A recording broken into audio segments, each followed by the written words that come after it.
I'm the Ronan Bowen. We do twitch.tv/RonanBowen live stream on twitch.tv/Ronan Bowen.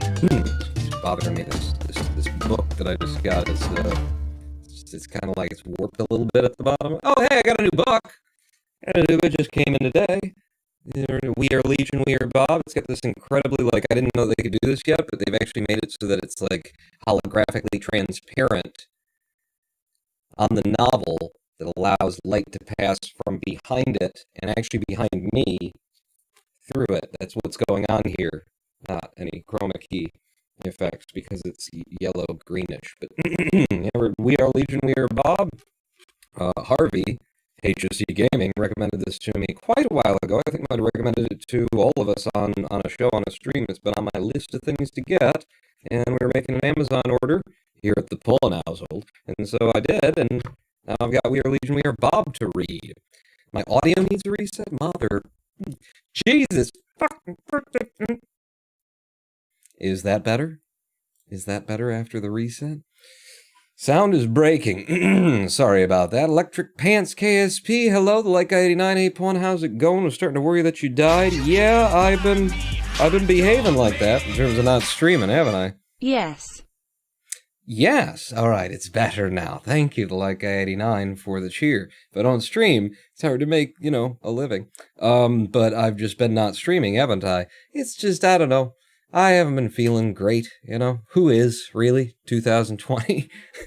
On the heels of the election? Who's feeling great right now? Everybody feeling great? Let's go have some fun. Feeling great, and I had things to do. I had other things that had stacked up that were just kind of weighing on me. And so, I took a couple of days off so that I could procrastinate on those things and not do them, and now I'm doing a live stream, and I still have to do this. No, I did do a number of things. I was building Lady Pawn a computer, and that is now done. And boy, I could tell you a story. I built her computer out of things that I already had here, things from my old live streaming setup that I always said, all right, now I'm done with that, I'll sell it off, and it'll kind of pay for most of the upgrade. Yeah, I never did that. The world has become a place where you can't do that anymore. Used to was that eBay was the place to go if you had some things to sell online. And the rate of people, just walking off after having won the auction wasn't that high. It was like I did a lot of business on eBay, and very rarely did somebody just not pay me and just never, or if they did, it was like very immediate that it was like not going to happen, and then you reset it.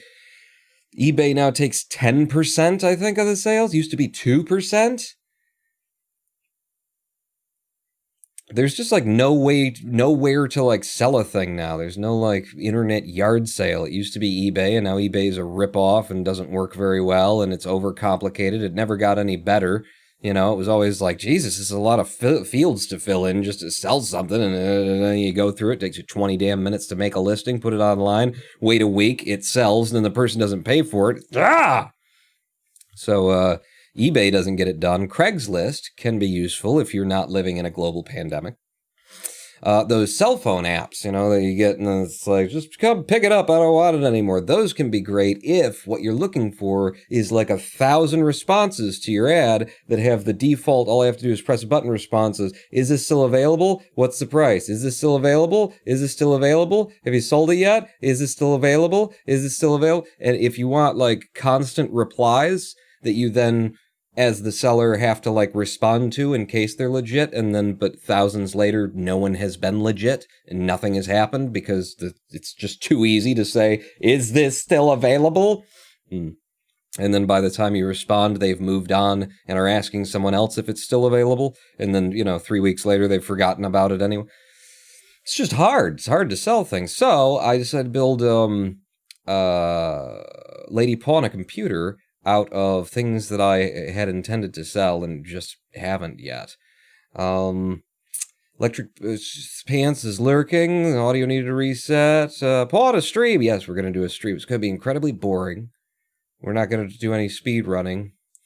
I'm just going to sit here and talk. No, we're going to... What I wanted to do today, what I need to do is I'm going to make a config file for my program, my Python script, SplitRP, that does speedrun moderation. that can do timings automatically. You put in the video of a speed run, it processes that run, and then it spits out the times and spits out like splits data, and for the purpose of IGT, splits out the difference between IGT and RTA, spits out how much time was, taken out of the run, or how much waste time there is from loading times and things like that.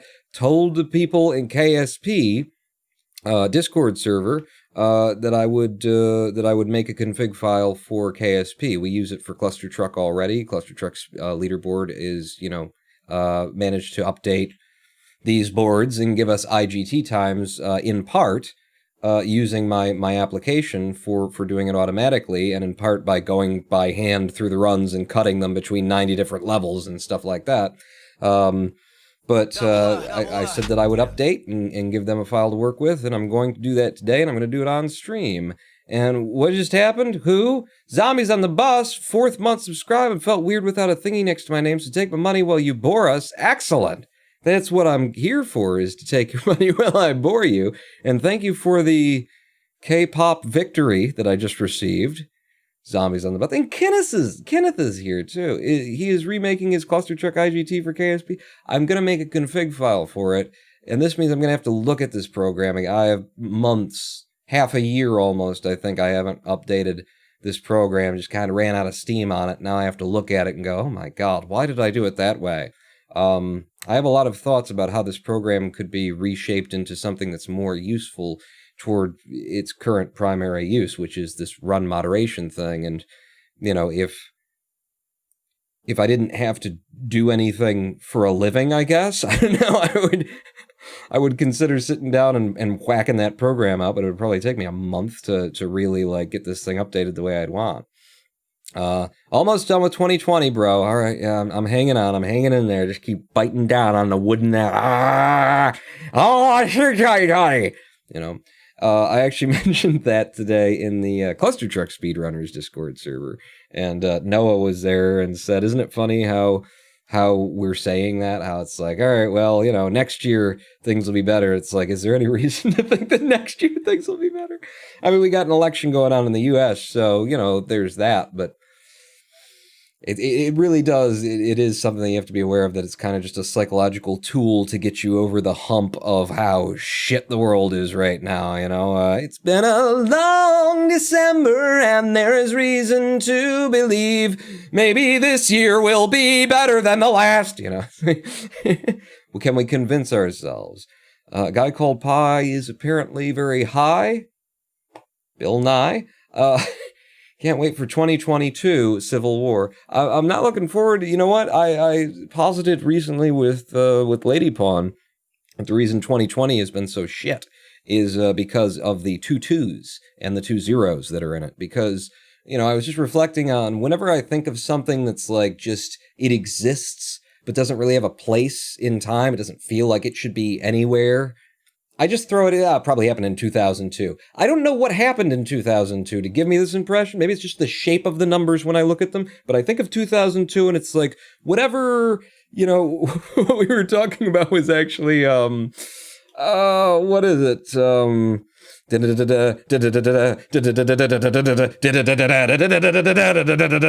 Sandstorm, right? Is it Sandstorm?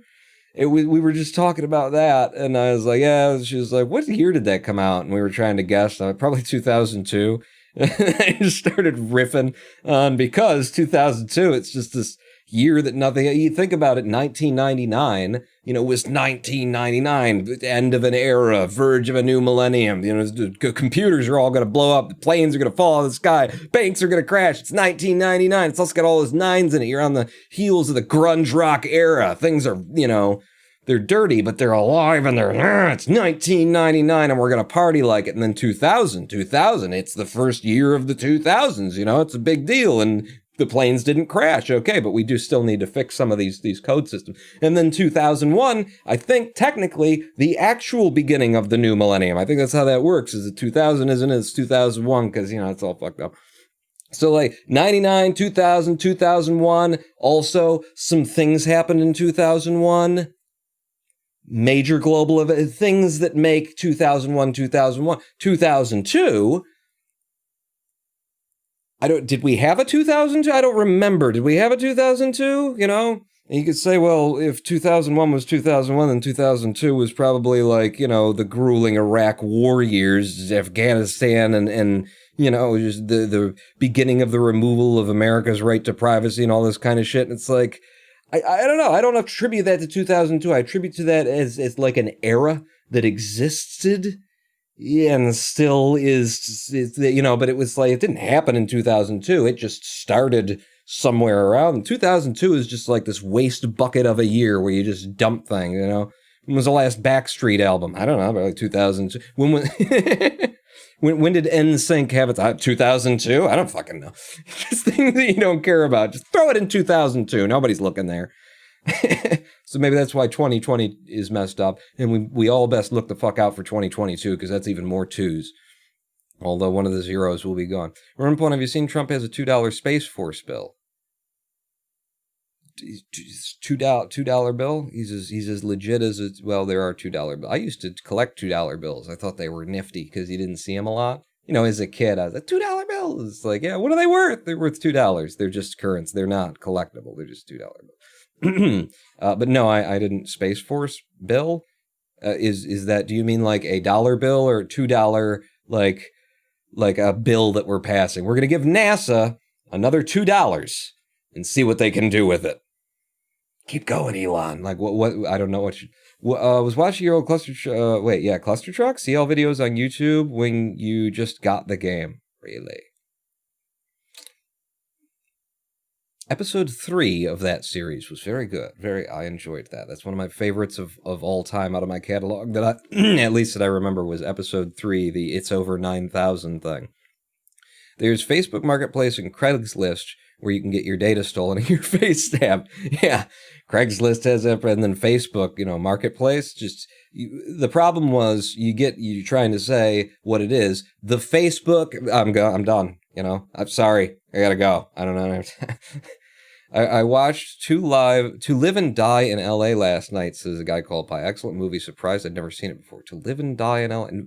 No comment. I don't recall it at all. Zombies on the Bus going to lurk for this exciting, boring stream. Have you seen Trump? Oh, you asked again. And no, I don't know what the hell that is about. Just scrolling slowly. High quality spaghetti, maybe. Why did you stop doing all the funny voices like you used to? I got, lazy. I got lazy, and, you know, I was kind of, again, talking to Lady Pong, going through kind of an existential crisis, just, existential is how it's said.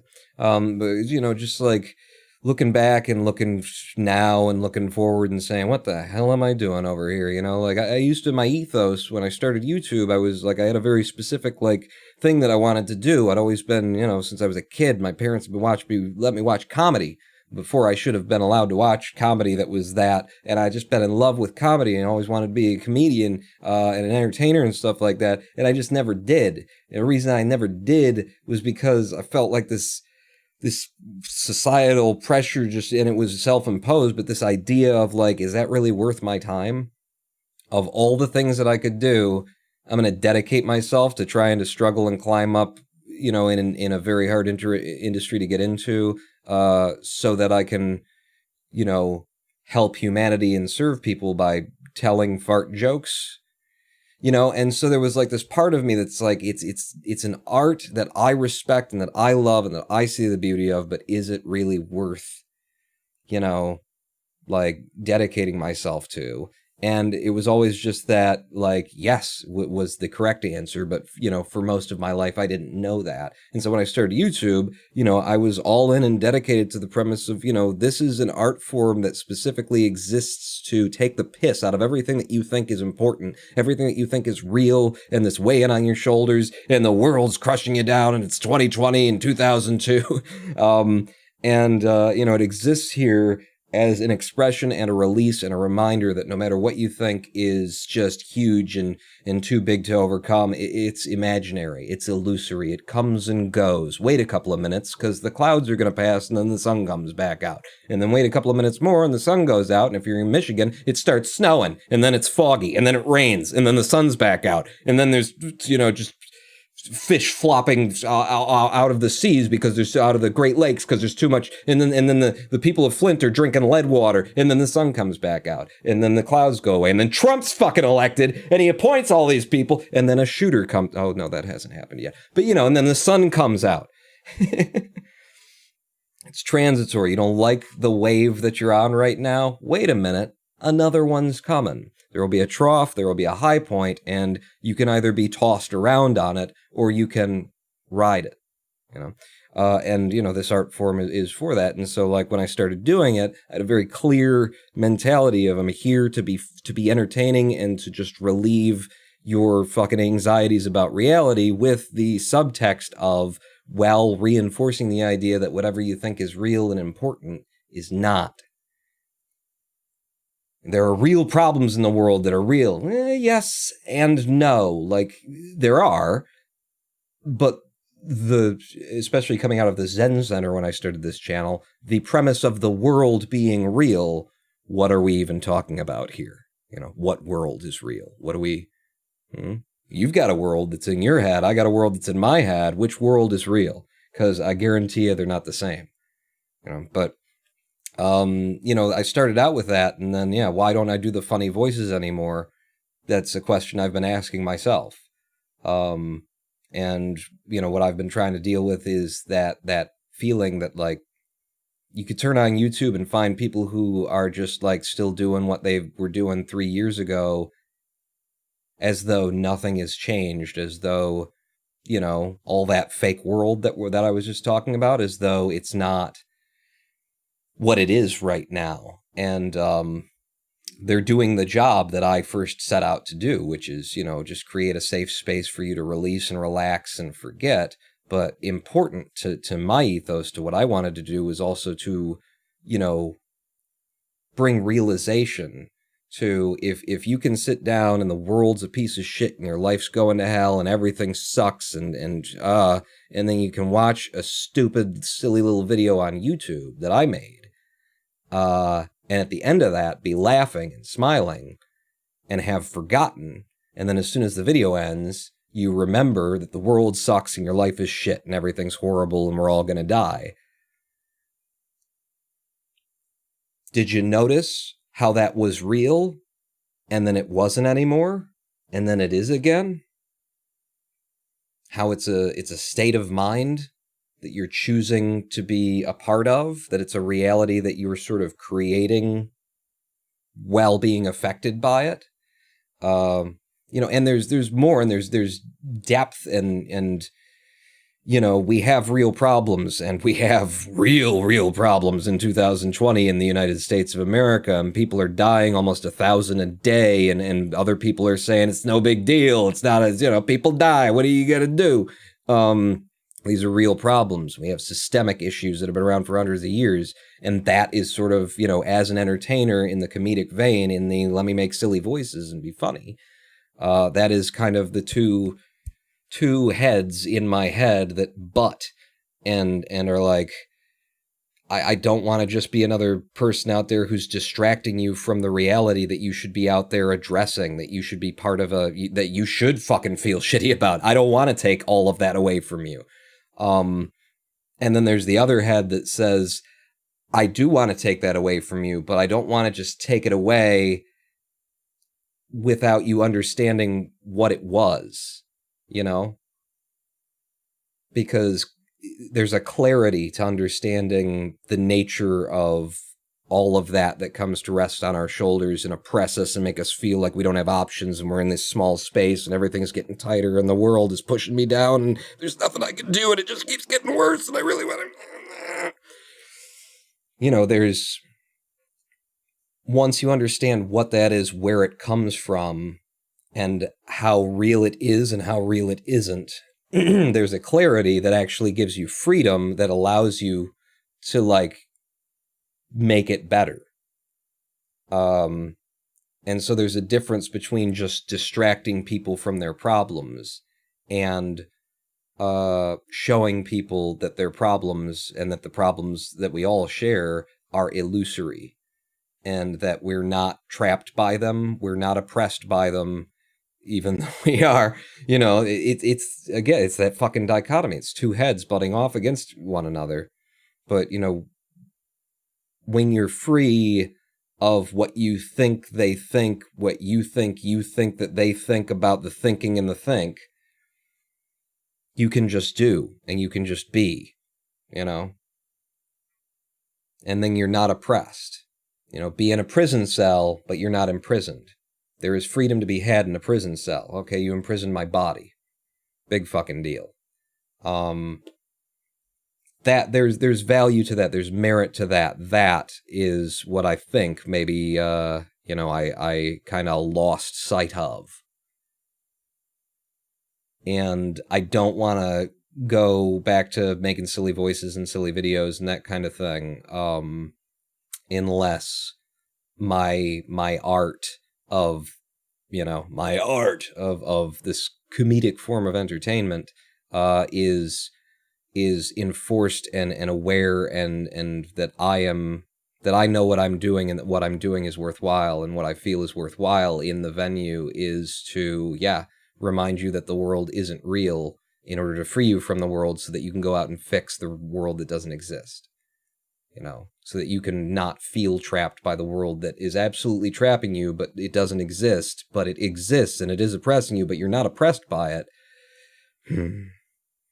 And so, if I need that depth to what I'm doing, and yeah, I'm like, really, wow, you just asked a simple little question. What happened to the silly voices? And then 17 minutes later. You got me into Planet Base. What do you think about it now, says Zank Dog? I enjoyed Planet Base. I enjoyed Planet Base a lot. I haven't touched it in a long time. I liked the episode where Rodent Pawn talked about the merits of comedic entertainment in an era of oppression and civil unrest for a long time. Pawn, have you learned to operate a rifle yet? They aren't much more complicated than your shotgun. It's just that marksmanship matters a little more. That's why I bought a shotgun. I don't need to...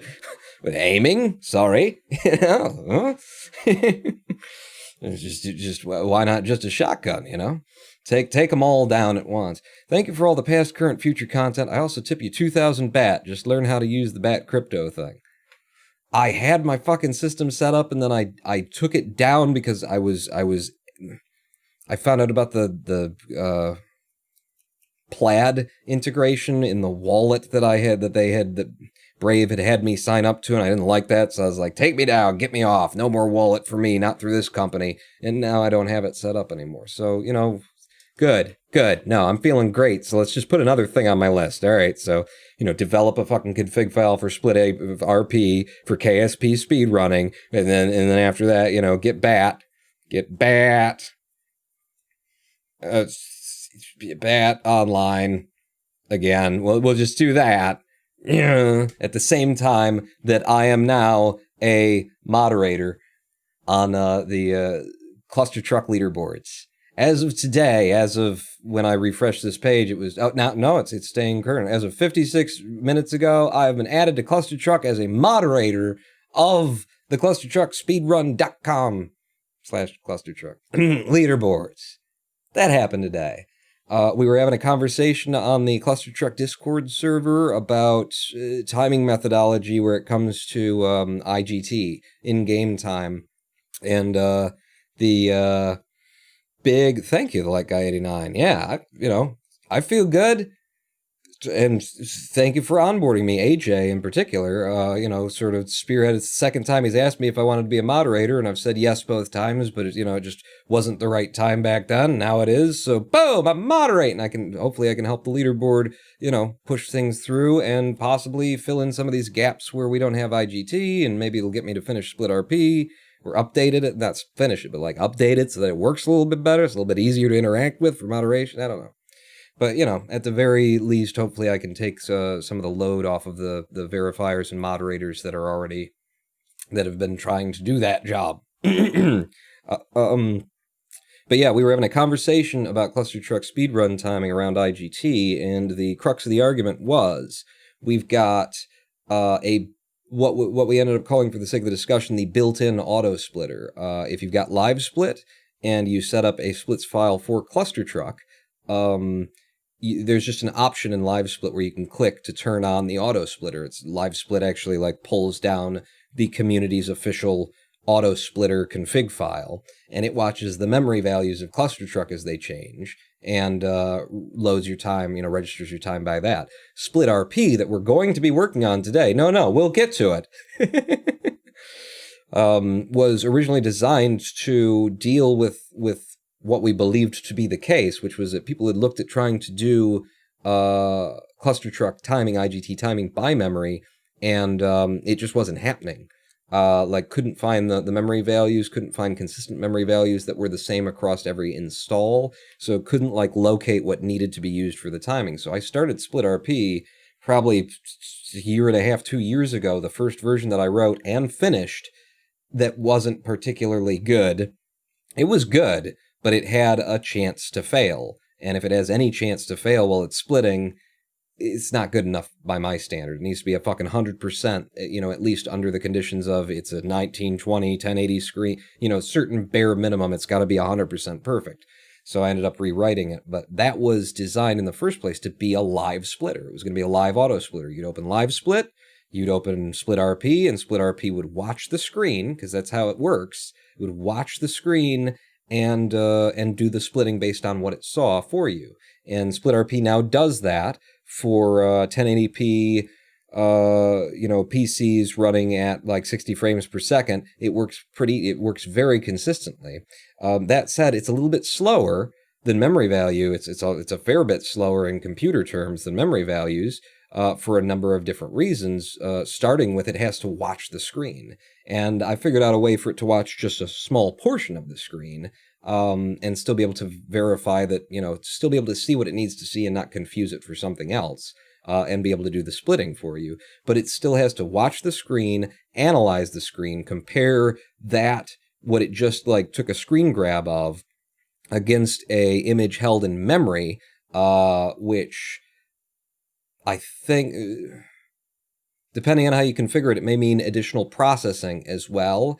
Depending on the images stored in memory, they may need to be processed, but that happens ahead of time. You don't need to do that live. But anyway, it's it has to look at the screen, it has to do a lot of calculations, it has to compare things, and it can do that at about 60 frames per second. It can keep up with 60 frames mostly. And that's due to limitations of Python, and as far as I know, there's no library out there for just doing screen grabs that can do consistent 60 frames per second better than the one that I chose. So it's as consistent as I've been able to make it, and it's pretty damn good at 60 frames, 1080. Go up to 1440, now there's additional load on it. So there's a lot of things on it, but I did manage to make it very, very consistent for doing live splitting.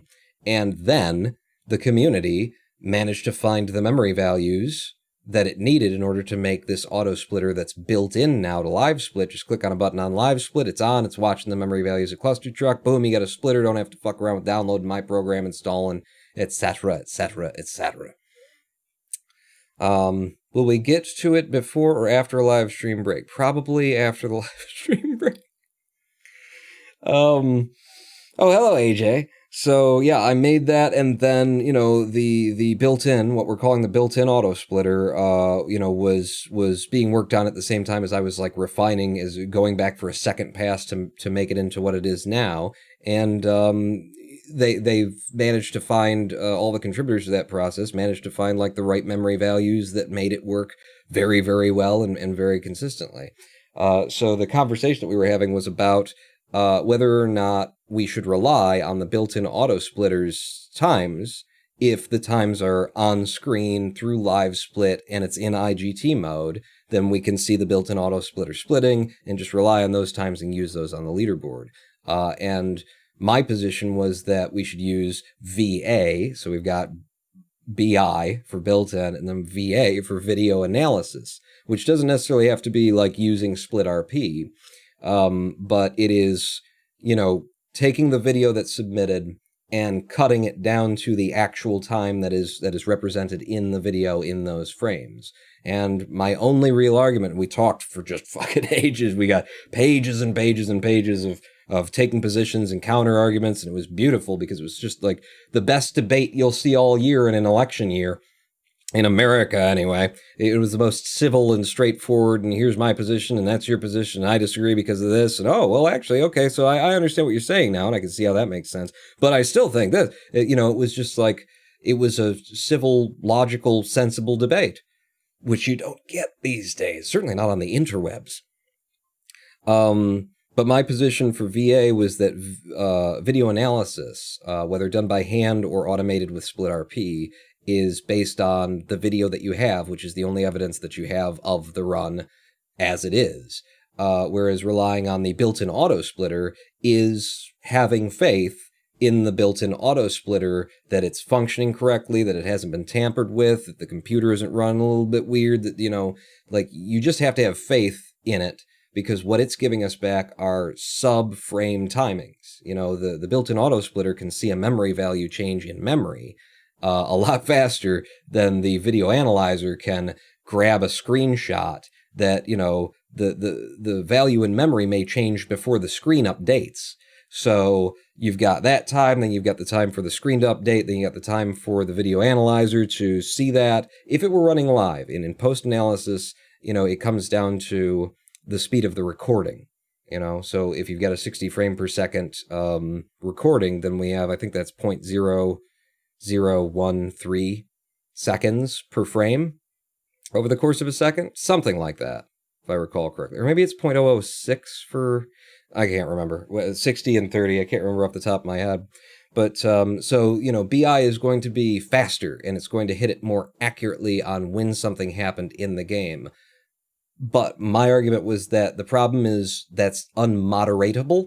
You can't see that. You can't observe that in the video. You can't get into a video and cut it down and get those figures. And so you do have to rely on the built-in auto splitter to be giving the right values. And my contention was, if we can't confirm it, if we can't moderate it, if it can't be peer reviewed, then it shouldn't be the timing method. And we argued and argued and argued and stated all of our cases and stuff. And at the end of it, I came to like a place where it's like, I'm 51-49, I'm still out here representing VA, because from just that scientific mathematical perspective, from that idea of like, if you can't evidence it, then don't say that you can. Don't put a stamp on it and say, yes, this is the official time, if you can't, prove that that's the official time. If you have to rely on subtimings that exist below a place that you can measure it in your evidence, that shouldn't be the bedrock. That's my only real argument here. But after the arguments, we came to like where we landed after everybody said everything, and we all considered, and Noah chimed in and AJ chimed in. I was like, oh yeah, okay, so that works like that, and this is the other thing, and so then yeah, okay, I see it. Where I landed anyway is that I still favor VA over BI. Because it is, scientifically, like, this is what we can measure. We've measured it. That's what happened. That's what we can see anyway in the recording. But where the limitation of BI is that it can't be confirmed. It's what I called a fiat time. It's a declared time that we just have to trust and can't confirm it in the video evidence. That's the downside of BI. The downside of VA is that, like, if your PC can't handle recording at 60 frames per second, and you got to turn it down to 30 frames per second, then you are losing, all that time. The difference between if it is 0.0006 and 0.0013 or something, the time between frames at 60 frames per second, whatever it is, all that time between when you have a 30 or a 60 frame per second, when you got to do two of them, the person running at 60 has a huge advantage that adds up and turns into seconds of time saved by the end over the person who could only record in 30. And if the reason you're recording in 30 is because your computer sucks, then it's pay to win. It's have a better computer, you will get a faster time. Now, it will only add up to some seconds. And that was also something that I reflected on, that we reflected on at the end of the conversation, was like how far we've come in being really, really serious about this shit, these times on the leaderboard, because, you know, last year, this board was all RTA, and we'd been talking for quite a while, for years probably, about the fact that it's unfair to people that like have a slower computer. You go into the level complete screen. If you click that next level button as soon as you possibly can, you're still losing time to someone who has a faster computer than you that loads the next level faster. So like, and that the differences in times is, look at the friggin' times here. The difference between RTA and IGT, 1548, 1517. That's Snakeathon. He's got one of the fastest friggin' computers, and he clicks the next level button like a god. And the time between his two times is like 30 seconds. AJ, 32 to 45. My runs, 1756 to 1705. We're talking like a difference of 50 seconds. And that's not like completely, you know, load time. That is the time it takes you to click the next level button, but it is an unfair like time to be counting in. And probably, you know, a lot of times you're talking about half of that time, we're like 20 seconds or something, was holding back runners who had, you know, crappier computers, who might have been faster than the next guy who's got a better computer, you know, a little bit. I mean, speedrunning, competitive speedrunning, it's like, you know, at these levels, it's fucking Olympic professional, you know. The difference between someone who's in first place and second place is hard to tell unless you know the game, you know? So losing 20 seconds or 30 seconds to load times, that was ridiculous, and it was holding back a lot of runners who might have been better than the next guy who had the rank above them by RTA. So we integrated IGT, and it's just amazing to think that, you know, last year, this was all RTA and there was nothing we could do. And then we integrated IGT and solved the problem of people having 45, 50-second time loss that they have no control over and that shouldn't be counted against them. And now, today, we're talking about which version of IGT is better, is, you know, for timing, because there is a discrepancy of hundredths of a second between the two methods that can add up to 3 or 4 seconds by the end of the run. So we went from like a minute's worth of time lost that we figured out a way to like take out of competition, and now we're down to, can we get these last 3 seconds out and make it even more fair? But so that was the conversation, and you know, I feel like we left it on the note, at least for me, that both are problematic. Both have a downside to them. BI, built-in or video analysis methods for IGT, both have a downside. And either is a reasonable place to fall. You know, reasonable minds can absolutely disagree. Like I say, I think I'm 51-49 at this point. Could break either way. I still prefer the idea of being sort of scientific with it, that if we can't prove it from the evidence submitted from the run, then we don't count it, you know? But there's an argument for both. But anyway, in that conversation and in having this beautiful fucking debate and just, you know, very civil discourse where we listed our positions, you know, it came up that it'd be a lot easier to do VA timing if Ronan Pawn were willing to step in and do some of the timing. Would you like to be a moderator? And I said yes, and the current moderators talked it over, and now I'm a moderator. So hopefully I'll be able to help out on the board, push runs through, and maybe you know, fill in some of these blanks. You know, there's a lot in the level leaderboards for any percent, the big categories. Last time I looked anyway, there's a lot of times that could be filled in. So, you know, maybe I'll start doing some of those in the downtime, and hopefully I can take some load off of the verifiers and moderators in moderating incoming runs. But let's celebrate! I'm a moderator. I'm a moderator. Let's see. Why just not time the start and the end of the game? Focus your computer power on those points and times, maybe. I don't know. And it's because all that shit, I don't know when you said that, but yeah, the RTA, you know, all that space in between.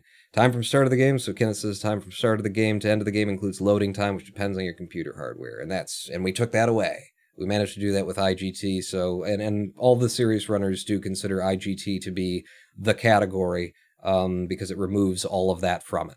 and it's just the time that you spend in the level. So we got there, and now we're arguing over, hundredths of seconds between two different IGT methods, and it's great. Speaking of a year ago, it's been 1 year and 8 days since your win. Again, congrats on the victory. 1 year and 8 days since I won what?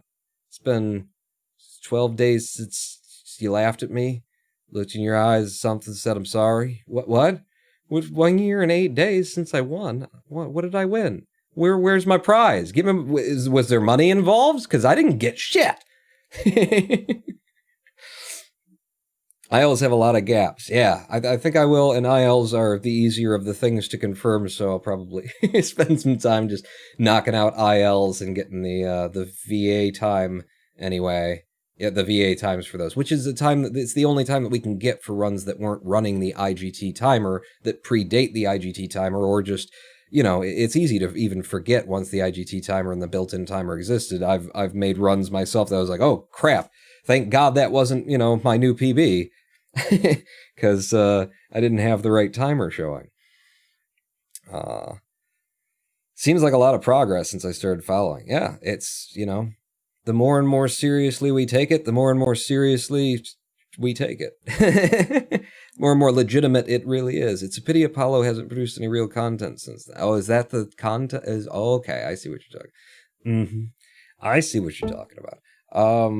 So what else was I say? You guys, I feel like I just, I tangented to a tangent and then tangented off on another tangent and then tangented again. I don't know where I am or what's going on. Let's do this, all right, since I can't remember what's going on or what I'm about. So this is my profile, and this was a surprise to me, a very, very welcome surprise. So we've been running Kerbal Space Program, and I've been picking up golds in unrun categories as well as at least one run category. But this was a nice surprise that came in.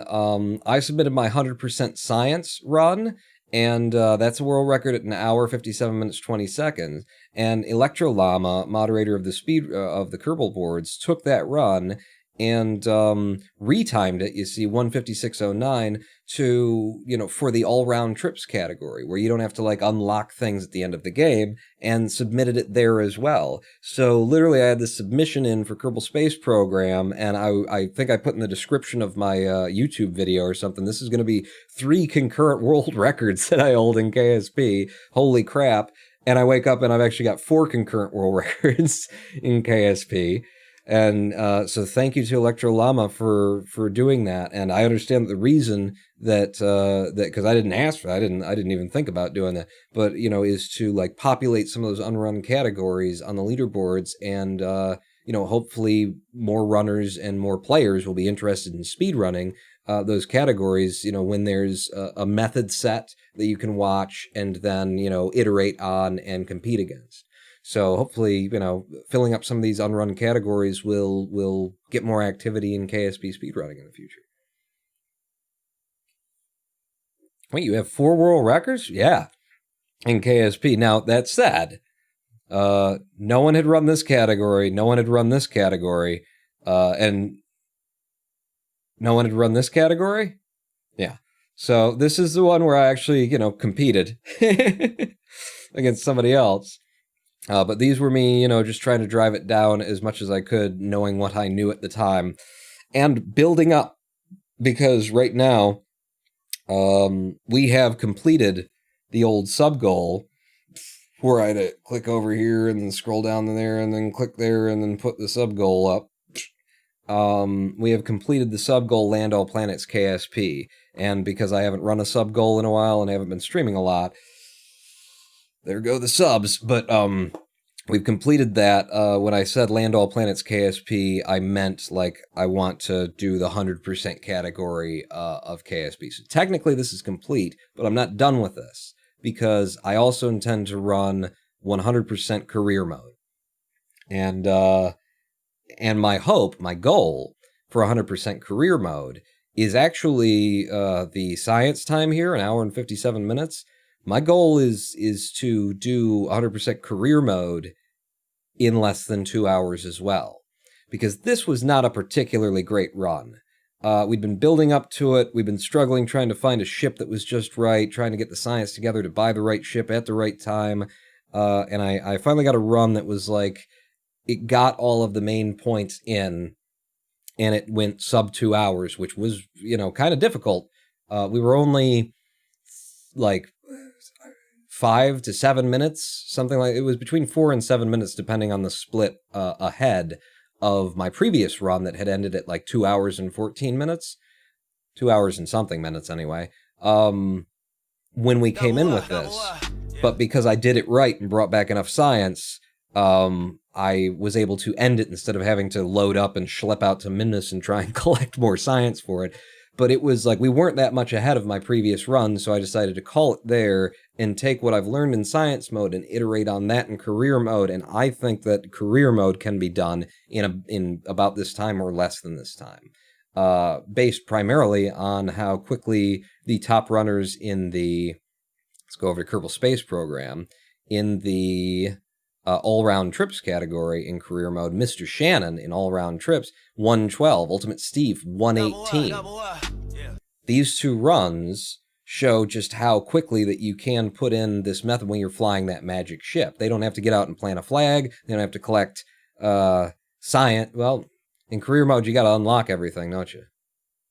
Yeah. So they do have to collect, but they don't have to get out of the ship, but they do have to collect. But they needed, but they don't. But like the fact that it's done in 112, like 100% shouldn't be that much above that, really, because it's just some early game work, and then it's, having to get out and plant flags is the main difference between these things, isn't it? Isn't it basically that? I just see that this, 20 minutes more would be reasonable for 100%, and maybe that's way too much. So I think that I, at least, with my skill level and figuring things out as we go, can put in a sub 2 hour career mode and then see what people start firing back with. Snoo, 22 months on a 3-month streak. Thank you so much for the subscription. Welcome back to the Big Dick Club, along with the Cinder on the 2nd month now. Have my Prime, you scientific bastards. Oh, thank you very much. I'll take your Prime and your money, but really Jeff Bezos. I'll take Jeff Bezos's money. Everything is awesome. Everything is cool when you're a part of a team. Thank you, Little Magnets, for the 500-bit cheer. I'm part of the moderation group. But yeah, so I think that 100% career mode can be done probably in an hour 35 or something like that by a truly skilled player. So I should be able to get sub 2 hours just by iterating on what I've learned in science mode. And, maybe we can get it down to an hour 35. I don't know. I don't know where this is going. But thank you so much again for the big dicks. I mean, for the subscription. I give you the dicks, you give me... I give you dick. No, all right, I'm just going to stop talking. Someone asked on the KSP Speed Discord, but you guys should compile a strategy guide for speedrunning. I really got interested in trying speedrunning it after watching you running. It would be good to have a document or forum post, that kind of thing, where it lays out just general principles of it. I still feel like I'm figuring out the general principles of it, because I've made the... flying the magic ship, there are things that you don't usually encounter in KSP. They're not often an issue that you have to get used to in the magic ship, because with the magic ship, I go to Eve and I do Eve's SOI, which is a very hard SOI to deal with. Thank God it's at the beginning of the run. We can figure out what to do, and then if it doesn't work out, you can have an early reset and not be, an hour and something into the run. But we leave Eve, and then right now the routing that I've done is go to Moho. And Moho, at the time that I'm leaving, I don't do any time warping, which is probably a bad idea. I've been thinking about this run that we're going to do for 100% career, but Moho is in a position that's on the other side of the sun. We cut across the sun on its retrograde. We go in the opposite direction of the spin of the planets because we've got a magical ship, and we can do that. We've got all this infinite thrust. Whenever you point at or directly away from the sphere of influence, the largest gravitational body, your nav ball goes stupid. because you're pointing directly at or away from or somewhere in that vicinity, so your normals get all wrong and your radials get all wrong and everything gets twisted, and it's really hard to tell where you should burn in order to accomplish something. When you cross from going prograde with the sun, from going, clockwise, or, going with the sun's rotation to anti-clockwise or against the sun's rotation, when you cross across the sun, if you set it to do like a radial in toward the sun and just leave it there, you're going to get there, and as soon as you hit the middle of the sun, the radial in is going to flip, because now it's on the other side, and your ship's just going to go and not go anywhere.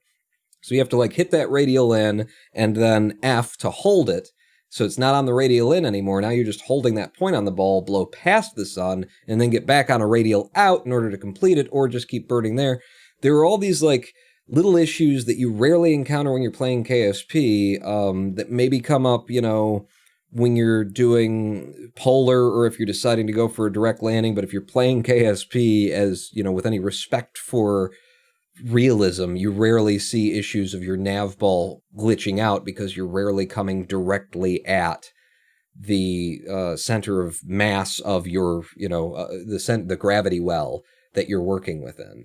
And having realized that, and having seen how many problems those kinds of maneuvers gave me in the science run, if I can do a little bit of time warp before I leave and put things in a better position so I don't have to cross the fucking sun when I'm going across it, then maybe that's worth it. If I can be smart about my transfers and try to have healthy angles when I'm leaving a sphere of influence, when I'm coming into a new sphere of influence, as opposed to coming straight in at it, that could be helpful.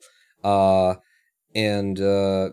realizations, I think, are going to help us a lot when we get to 100% career mode, because it's just things that you don't think about, because you very rarely, if ever, see them when playing the game the right way. Because now you've got infinite thrust. It's like, sure, I'll just cut across this. Oh, God, the radial, it's flipping. Oh, of course it's flipping. What am I doing? Oh, you know what? I'm coming in kind of harsh here. I think I'll do a normal. And then you go on the normal, and not only is it upside down because the normals become the anti-normal because you're going retrograde to the spin of the sun, but in addition, the normal is actually not up and down anymore, and it's at a harsh diagonal, and the radial's out here, and it's like, now I just have to, like, figure out on this ball what represents what, because the nodes don't work anymore. Just avoiding those locks and those issues will save minutes on the run before we start thinking about improving the routing.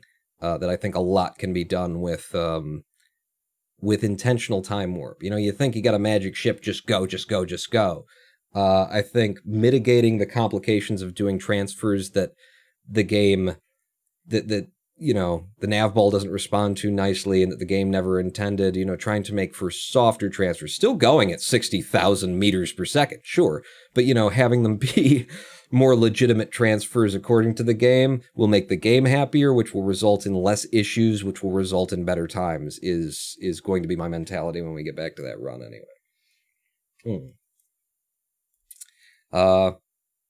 You got people looking at emotes? Good. Spam the emote. All of the emotes. So, now that I've been talking for an hour without doing what's in the title, we can consider doing what's in the title of the video, which is, we're going to try and make a file in my video analysis, live splitting, speed running, moderating tool, SplitRP. We're going to try and make a new config file, which is why in the title it's coding, because I don't intend to do any actual coding in Python today. I've already written the app, but we will be creating a config file. So what is this? This is GUIable. Now, SplitRP, that's a library that I wrote that I use in here, but SplitRP is this. I'm just going to like compress everything down so you can see what SplitRP is at its core anyway. Is just this code with a couple of different things. We've got a comparison function, a public comparison function that gets used a lot. We've got the live split client, which allows SplitRP, which at time of present looks like this. It looks like that. If I were running it separately, and is this the old one? This is the old one. So this is what SplitRP used to look like when I first finished SplitRP. This was it. I had like textured it and done a thing and made it look like a like a tablet on its side is what a whole bunch of interesting things. I created this slide out settings menu where you could change the origin position and the resolution and set up settings and the reset key and change how it communicates with LiveSplit. Very cutesy, lots of interesting things going on there. Power on, power off. Very, very well polished, finished thing. I actually wrote the library that enabled Python to look like this and to have all of these buttons where it's got like customizable images over it and to do things like sliding this out and sliding this in. It was very finished, very polished, but the core engine of this version was not as reliable in its methodology for doing the job of watching the screen and making a comparison between the screen and something that it's got an image of and saying, is this the same thing? And should I fire a split here? What should I do here? Etc. So very finished, very polished product. And I was going to take this out of it. I could have hidden that, but this was still in beta testing when I walked away from it. So I was leaving that in so that you could see what's going on in the background for, debug and error reporting and stuff like that. But that was SplitRP in the revised version of it that I am still working on, but I stopped working on. It's just in the terminal right now, unless you hit Alt-V, in which case it pops open this interface. And this interface was something that I actually tacked on to SplitRP. It was first and foremost meant to be a auto splitter that would run live and do the splits automatically for you while you're doing the run. And I realized that it would not be that difficult, and it wasn't that difficult to take everything that's already doing and apply it to video files directly. So I've got this 720 test video.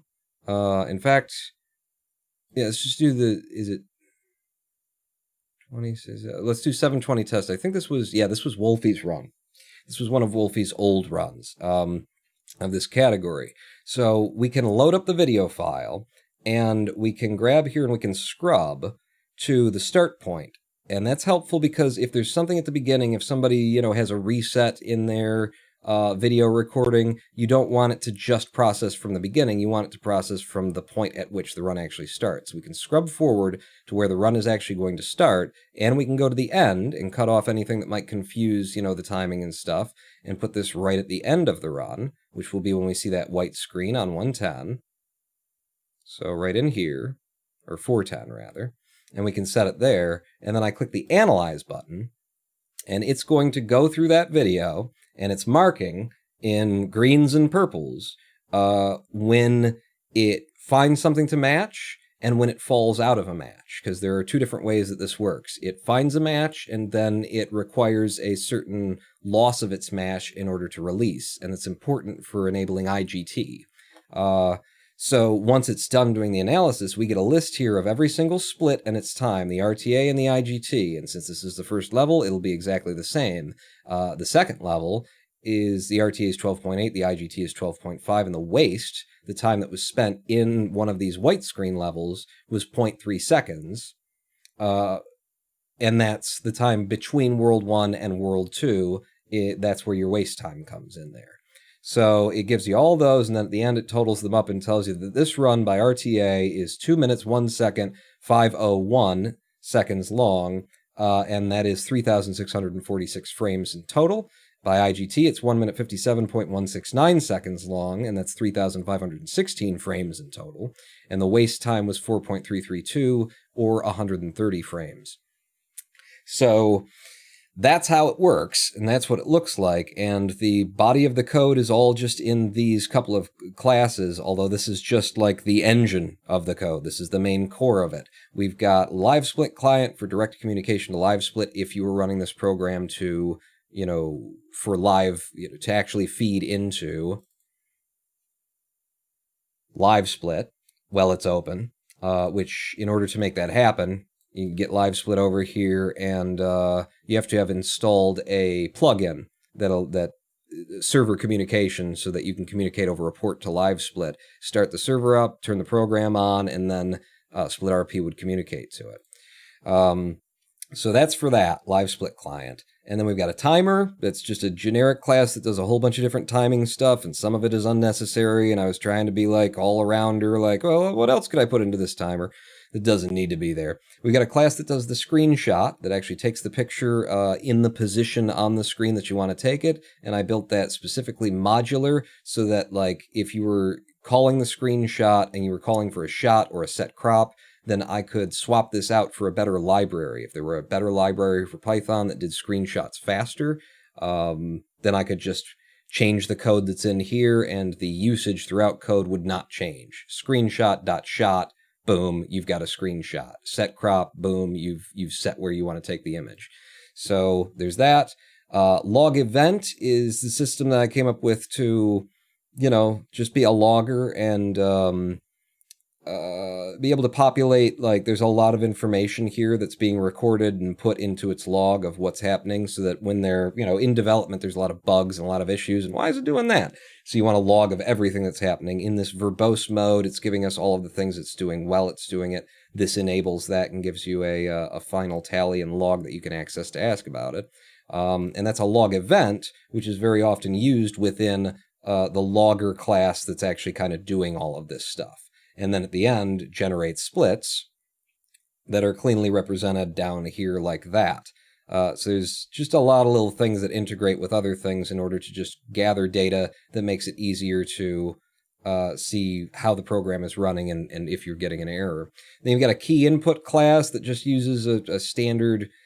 It's a bad one, honestly. I don't know if there's a better one, but the library that I'm using for just capturing key input it seems unnecessarily complicated to use and shouldn't be as difficult as it is. I mean, it's not a lot of code to implement, but it's kind of the way that this library thinks about doing this is kind of inside out and upside down of the way that I would think about doing this. So, but, I made it work, and I didn't want to be bothered to find something else and try and learn that too.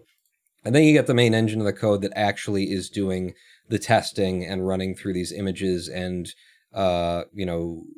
putting itself into the right mode based on the right condition. If I found a match, then I need to drop into a state where now I'm not looking for the match anymore. I'm looking for an unmatch. I'm either looking for, there's two ways I think I have to set up.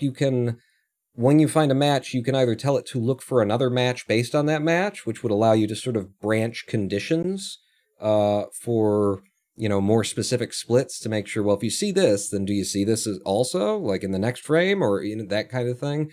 But the main thing is that there's a match, no match cycle. So when you're in the no match cycle, you're looking for a match. When you found the match, now you're watching the same space and just testing to see if it doesn't match this one thing anymore. And the match cycle can be populated with a lot of different shit. On another tangent, Harvard porn. Thank you for the 100-bit cheer with that floppy penis in the heart that just juts out there, Kenneth. Harvard porn.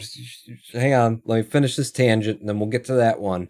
So the testing can be multiple different things. You can, in the same test, you can be looking for, this screen, that screen, the other screen. And the idea behind the way that it works in Cluster Truck is when you start up the game, there's a number of different screens that you could be on that you want to start on. You could come in through the level select screen. So we're looking for the level select screen. But you could also be starting a run from the pause menu, where you just restart the level that you're on, and then you start running. So there's you can look for different screens and different images with a test. So you could have multiple things that are running when you're looking to make a match. Okay, we didn't drop OBS. You scared me there. But once you've found a match, all you're looking for now is not that match, unless otherwise specified in the config file, which is, I think I left that possible. But so there's a lot of different things that go on here in terms of putting you into the right mode and making sure that you're looking for the right thing and you're not wasting cycles looking for things when you should be just looking for the absence of the one thing that you found, that kind of deal.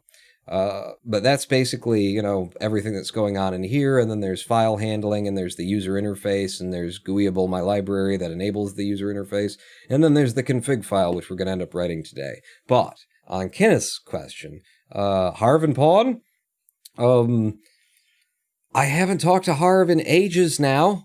I just got this book that he recommended so long ago, We Are Legion, We Are Bob. got that from Amazon, and this was something that he said, and it genuinely sounded very interesting. I wanted to get it. It's been in my Amazon cart, on my later wish list kind of thing for a long time. Finally got it in. But haven't talked to Harv in a long time. Last time I looked at his Discord server, he basically said, I'm going to go live a non-YouTube life for a bit, and we'll see, I'm going to go not be in this, I'm going to go live a private life for a while, and we'll see what happens. So I don't know, if any of that's changed, or, I would love to talk to Harv. I would love to, I've actually reached out a couple of times throughout these months and months and months that we haven't been talking, and he has too, and it's been a matter of, I call or leave him a message, and he calls and leaves me a message over Discord, over the internet, and just the timing hasn't worked out. But no news on the Harv and Pawn front, and if you want to give me another 100 bits to ask me about something that I can say no news on, please do. Oh, damn, Harv brought me here. Did Harv bring you here? What? Who? Oh, he brought you to, like, originally, Kenneth? Like, his content introduced you to me? Was it, KPE then? It's been so long. I feel like, I'm so old now. There's just so much friggin' history behind YouTube, behind the public life, behind the Ronin board. There's so much history. It's like hard to even remember how we got here. Should we get Squad Coder in here so you can teach them the 101s of basic debugging? Maybe. But so, one more thing before we almost certainly go to a live stream break, just sort of like, might as well look over these things and also me showing off. I mean, you write code and nobody ever gets to see it. They just see the product, and with a program like this, almost no one will see the product either. But so the settings file here, the configuration that is specifically per, it's not intended to be the settings for the application itself. It's the settings for a run. So ultimately, when it's built back up to as much as this one was built up, there's like a load file thing here, and you can load up the splits file. But this would be the settings for the run. So for Cluster Truck, we configured like the native resolution that this file is built at, because the native resolution can be scaled down. This works. It almost always works on 720p. I think it always works on 720p as well as it does on 1080. It scales down very well, but other resolutions aren't going to scale correctly. And the issues that I think I've had with scaling are around not so much the scaling, but it's like the combination of the scaling and harsh YouTube encoding, digital compression of the video that makes the values not what are expected to be seen. But so we set the native resolution area, the screenshot area that we're going to be working within. This was an idea that I split hairs over and decided to land on it this way. I could have made it so that you can define the screenshot area to be anything within any area on the screen and just move it around and change it. Or I could set one constant screenshot area that you'll have to work within. And that means that there will be consistency of the entire throughout the running of the application, throughout it running, especially when you're running live. This is where this would come into play. If you're bouncing around where you're shooting and changing the sizes, then you're going to have to take multiple screenshots. If you want a screenshot from up here and a screenshot from down here, you either need to take two screenshots, which are the longest thing here. It's that library that takes the screenshots that I'm using, which is the best that I know of in Python, that takes the longest amount of time to process. And I'm talking about, it fits in the space of 60 frames per second. So long in computer terms. It's long in that it's 0.0009 milliseconds. I can't deal with that. But so if you were taking those two screenshots, you don't want to take two screenshots. You would have to take the larger screenshot, and the larger the shot, the longer it takes for the library to grab it. So by setting one area and saying, this is all the area that I'm ever going to take shots from, you just always take that area. And then if you only need something from in here, then you cut that out of what you've already taken a screenshot, and that saves time and gives us more reliability in how fast something will happen. We've got the image directory defined where it's going to look for the images that it's going to compare, and then we name the tests that will be conducted, the test packs that contain the tests, and the first pack that it'll start on. So when Cluster Truck starts, we're looking for run select. We're looking for all the different ways that you can start the game. When you find a run select, which should be down here, the test packs, run select, it's going to be looking for LS dark, which is level select dark. It's going to be looking for level select light, and it's going to be looking for the pause menu.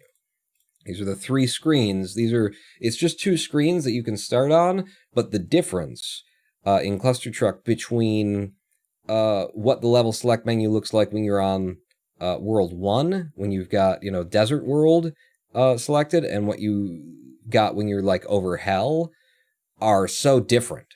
Like color tone and everything like that, even if you grayscale them, they're kind of inverted. One of them is light with a dark background, one of them is dark with a light background.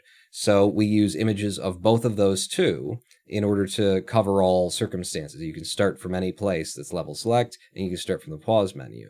So you make that match, one of those matches, which are defined, LS dark, LS light, pause. Those are defined here in the individual tests. Here are the images that LS light runs. It actually looks through two different images because there's enough difference between some of the light levels or the light level select screens that we needed two of them and a match as low as 82% in order to make sure that it would never miss. For LS Dark, it's even worse because of the dark levels. There are so many differences and there's so much contrast, and the color exposure actually fades in and out as you switch between. Cluster Truck has this effect where it does that artificial, you're looking at something bright and so everything turns dark, like it blinds you at first and then your eyes adjust. But the graphics do that in the game. So if you look like directly into a laser, and then your eyes adjust to it, or rather the graphics adjust to it. So because of those disparities, the LS Dark actually needs 4 things to check. And then pause menu, where's the pause menu? Pause menu has 2 images that it's testing for as well, with a match percentage of 94 and an unmatch of 93. And this is the crop telling it where to look, and this is telling it whether or not to resize it in order to do faster processing, scale it down. Sometimes it's faster to take the image that you want to look at, squeeze it down, and then analyze it. Sometimes it gives you more consistent results to squeeze it down so that you're basically reducing the fidelity, and that forces the pixels into the same place every time, instead of being a little bit left, a little bit right, because Cluster Truck does that as well. It has random fucking positioning to it. And then we can set in the color the threshold level of... I can adjust color, basically. So we're threshing this to a black and white. It's when we do the pause menu, because it's just white text on a black background, but it's not a black background. It's a see-through background. So there's a bunch of shit going on back there that we don't want to see when we do the comparison. So we thresh everything that's kind of black to just black, and everything that's mostly white to just white, and then we test. So we thresh it, and where do we thresh it? We thresh it at a 60 out of 0 to 255. 0 black, 255 white, 60 So, dark. questions that you can give a null answer to. Have you and Ms. Porn started work on Mu Ronan Porn yet? No, I don't think that will be a. We're gonna not. That's not our project. We're gonna go for something. We're gonna take it in a different direction. We talked to the board. We had some feedback, some notes from from the studio, upstairs, and they said, let's just go a different direction than is it supposed to be micro pawn? You're crazy. Just asking. But so what's interesting to note about this system is that at the beginning of a run, SplitRP is it's taking a screenshot and comparing the screenshot against 1, 2, 3, 4, 5, 6, 7, 8 different possibilities to see if any of them are a match. And they have different qualities and characteristics for each of them. And each of those also, everything within here, should be cropped from here. And then the pause should be cropped from somewhere else. This gets threshed to 138. This one gets threshed to 55. There are different things. It's doing all of those things, and it's doing all of them in between 60 frame per second. It does them all that fast that it fits in between taking 2 screenshots at 60 frames per second. It gets them all done, does all those comparisons, 8 different comparisons, along with threshing it does a lot of things, is what I'm saying. It accomplishes all of that because of the way that I've written it. Thanks, Twitch buffering. Oh, well, let me just say again, Kenneth. No, we haven't done the notes from... So we're going to... Different direct... So there you go. There you go. Now you got to hear. Thank you for the cheer again. But so this is how, a config file is written for SplitRP, and this one is a lot. It is dense because of the challenges for Cluster Truck. When I was developing this, I said, if you can make this system work for Cluster Truck, you can make it work for any game. Because Cluster Truck is very... It moves things around. It shakes the screen. You're looking for a level complete screen? Well, when you come into the level complete screen, it does that. And it does it randomly. It's not like a set shake. And it does it at different... And it can go up and down. And it's actually... It's zooming and it's making it's resizing the screen as it's shaking it. So it comes in a little bit, goes down a little bit. The text size gets larger, gets smaller, and moves left, right, and up and down. If you can detect that shit with SplitRP, then you could do anything, was where I was coming from, what I was claiming of this. And that's why this file is as complex as it is. Why it has so many different things that it tests for, why those things hand off in very specific ways, run select once you've got a match, tries to unmatch to pre-run. Pre-run is if you back out of the level select menu, you go back to the next screen, it needs to check and see if you did that, because then it wouldn't start the splitter. It would be, oh, you went back to pre-run. You didn't start the game. You're changing settings or some shit like that. You hit escape instead of starting it. So it checks for that to see if that's, the next thing that happens. And while it's checking for that, if it doesn't find that, then it goes into the running thing. And then running is looking for a pause or a split. And if it finds either of those, then it goes and does that. But when it does the pause or the split, it unmatches to an LC pause. What's an LC pause? Well, it's a level complete pause. If you pause the game while you're in the level complete screen, which is possible, you can hit escape while you're on the level complete screen. I don't want you to come out of the timing yet because you hit, but baby, I do, because of, there's so much nested shit here, but with just these little definitions of this pack and this test, and then, these tests are contained in those packs, we're able to create this very complex pathing of how a speed run would work to anticipate everything that a player could do at any time. They start the game, they go into the game, they hit the pause button. If they're playing the game, we keep timing going while you're hitting the pause button. That's between you and God. You're the speedrunner. If they hit a level complete screen and they hit the pause button, maybe we keep it paused. Maybe we break it out because maybe they're going out to the level select menu. Maybe we make that decision when they hit the level select menu. So level complete pause, maybe checks for that. If you just get to the other side of the level clear thing and you drop into something that it doesn't recognize at all, well, then you're back in the next level, you're running, fire the split. These are all things that can, that can be routed and that can happen through a very complicated SplitRP config file. And a significantly less complicated SplitRP config file is what we're going to write. Just delete that because I put that. When we get back from this live stream break, because I have been here for an hour and 20 minutes without doing anything, as I like to do, just talking. You are starting a Pornhub streamer account or an OnlyFans. That's what you picked up from my...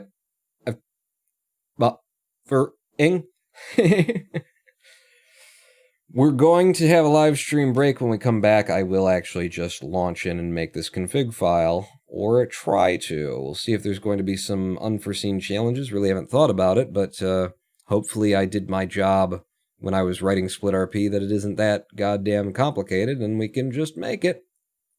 Stick with me if you want to be here for that boring-ass live stream, for I am the Ronin Vaughn. And I'm not yet out. Pawn not out. But break, 7 minutes. Don't go anywhere. Don't go. Well, pee, but then come back. Oh, God.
Hello, I am the Ronan Bourne, and welcome back to twitch.tv/Ronan Bourne live stream here on twitch.tv/Ronan Bourne. Jazz. Jazzy is what I'm saying. It's a jazz sampler we're listening to. I might just leave that on in the background. It's unobtrusive and just there, as we do the thing that I said I was going to do like a week ago and that I haven't done, and that also I wrote in the title of this video, we've been here for an hour and a half and I haven't done. Which is procrastinate. No, we're gonna stop oh shoot, we're stopping the procrastination, but it was going so well for me. Boom, boom, boom, boom, ba-doo.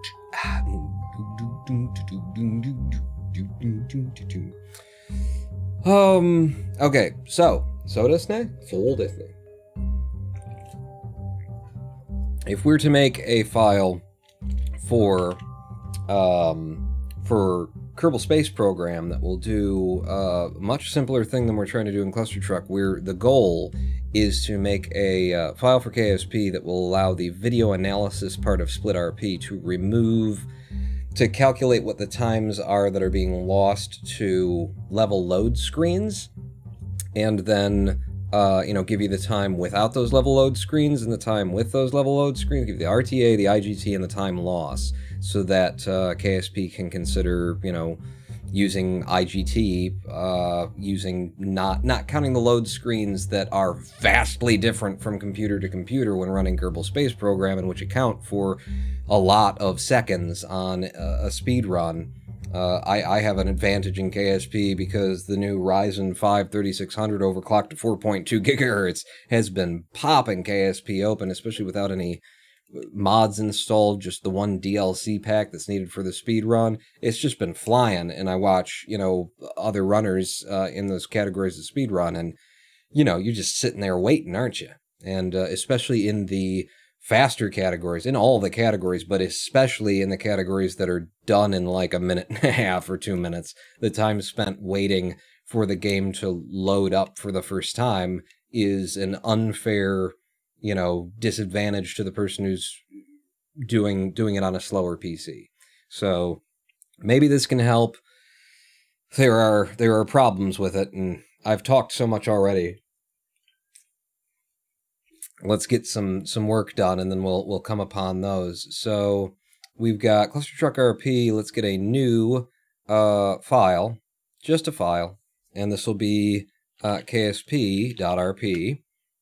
And you want it to add to the Git? No.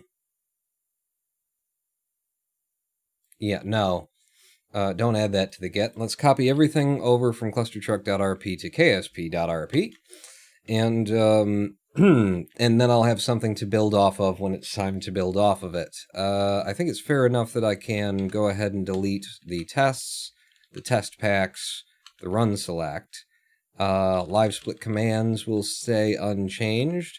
The tests themselves, I'll leave the sample test in there because it makes it easy to, build another one based off of what all the characteristics that are possible that should be listed.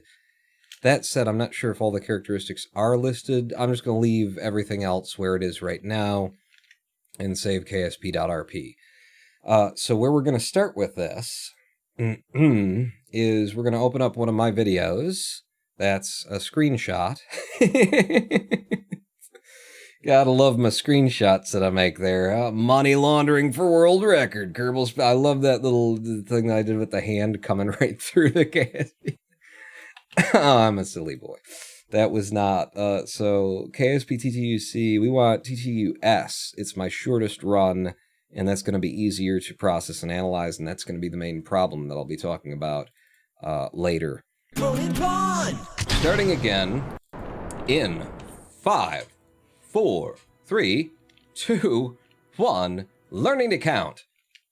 So here we are, already having an issue in my own friggin' speed run for the possibility of using this for KSP speed runs and stuff, is that we've got the easiest way to do this, the way that I'm going to aim for doing this, it should be simple and should work on everybody's computer today, is the loading bar on a black screen. If we just look for that, this is the screen. This is all we want to take out and treat as waste time that isn't counted in the IGT results. And we've got just a pure black screen with loading. over here. Now, immediately we see that in my recording, because of my live streaming setup, I've got something over the top of that, or I had something over the top of that. Who cheered what?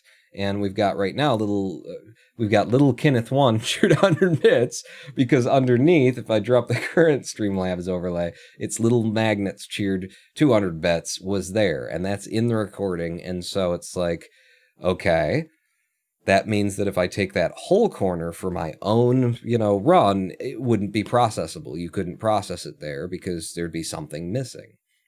Either that or I'd have to set the percentage unreasonably low.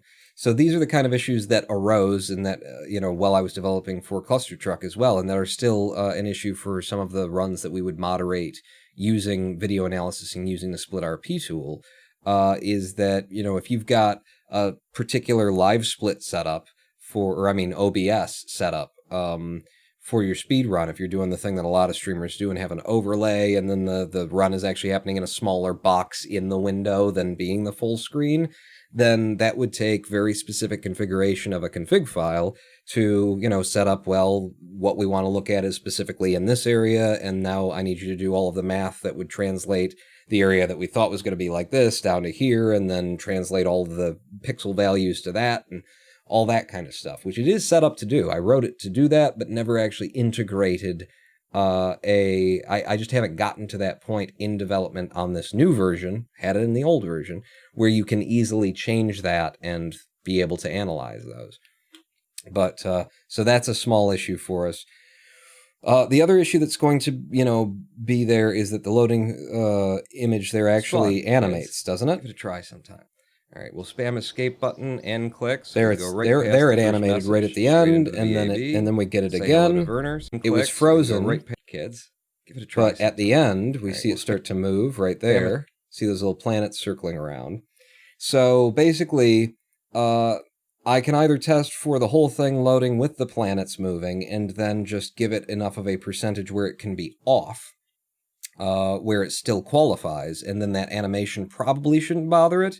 The, sun in the middle won't move. The lines are going to stay there. It's just those 3 little dots that move around it. With a low enough percentage, it would be fine to find that. Or I could specifically just tell it to look at this end. I can't move my mouse down far enough to show you, but this end of things where it's just the loading and it doesn't include any of the animation. The more of that area that I'm grabbing, the more likely it is that we're never going to accidentally make a match. So it could break either way.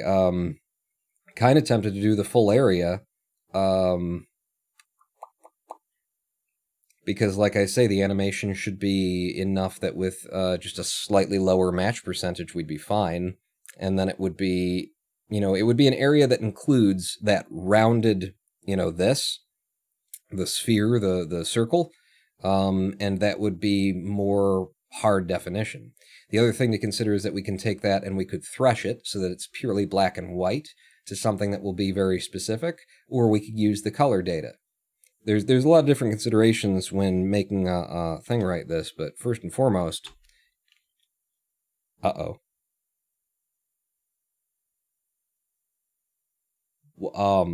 on, let me just do that again. Okay, so no, that's still, everything's kind of, one more time. Are you guys seeing like the white please wait thing? What I'm doing right now is I accidentally started cycling through high visibility modes. I held Shift, Alt, and hit print screen, and I should have held Control, Shift, and hit print screen in order to get so it's cycling, and I don't know if I'm still in a high visibility mode right now because foobar is foobarred in terms of its visuals. If I drop you, what am I seeing here? Is there anything that's like, obviously, that's not how that's supposed to be? I think foobar just got foobarred by me moving in and out of it, so I think we're okay. Oops. I'm going to roll this back to this point in the rotation because I think this is the starting rotation for it, of that animation cycle. It looks like they always start there. If that's true, like the green one, the blue one, and the purple one, whatever's in the middle there, if that's true that they're always in the same position, then that will be the starting point every time that it goes to look for this. Control-Shift print screen should get me the print screen of just this window, so long as I'm clicked into just this window. And then we can go over to GIMP. So pop open GIMP. Could you mask the corner against a set of expected values? I don't know what you mean. The way that SplitRP works is it actually does a, pixel level analysis of the difference between every pixel in the image that it's comparing, and you'd say that sounds really slow. And it's the only reason it's not is because graphics cards are so good at this kind of a thing. So it's like, it uses standard convention in graphics card to just say to the GPU stuff, I need you to do this, and then it does it, and it's back, lickety-split. My old version used to do way more complicated, ridiculous thing that once I realized, would this work? And then found out it's actually faster. I was like, I can't believe I went to all that trouble. Paste as new image. No, see, you gave me the whole thing. That's why I was, you know what I think I need to do, actually? Close you back down. This card changes. What I think I need to do, get you back up. Full screen. Don't upgrade my sleep. Thank you, though. Are you at the beginning? 2, 1. Let's do this again. Learning to count. And is it Control-Shift-Alt print screen? It might be that, to get just the window that you're in when you go to do a print screen. So edit, paste as new image. There we go. Just the image that I'm in. Could you mask the corner? Because that's not poem. We don't see white or effing... What? Just people... What are you talking about? You're very confusing me right now. I have to use my brain, and you know how taxing that is for me. So this is what we'll be, wanting to concern ourselves with, is this area down here. And considering that I'm the one making this file, I think I'm going to just cut everything off. I might even do like an area like that, or maybe like that. It would be better to do like that. Yeah. So if I do like that, it's cool like that. Something along these lines should always be in the same place. So if I make it just as tight as the pixel values will allow before they start changing, but I do want like one hard black on the outside of everything. I've done this before, so I know what's probably going to be best. Are you pure? It doesn't look like any of it's pure black there. Yeah, it's stepping down, and that's probably because of video compression and encoding, but that's fine. We'll just have, an extra pixel around what we believe to be the grab in all directions, down here as well. You're there, and then, yeah, that's fine. So that would be the area that we work with. Let me go ahead and create a new layer, and then just dump black in on top of that, or maybe I'll dump, this other color in there. And that'll give me a layer that I can, at any time, just Alt and click on Fade, and then we'll have that selection, and then I can actually see what that selection is, where its position is on the screen, and then the size of it over here once I click on it.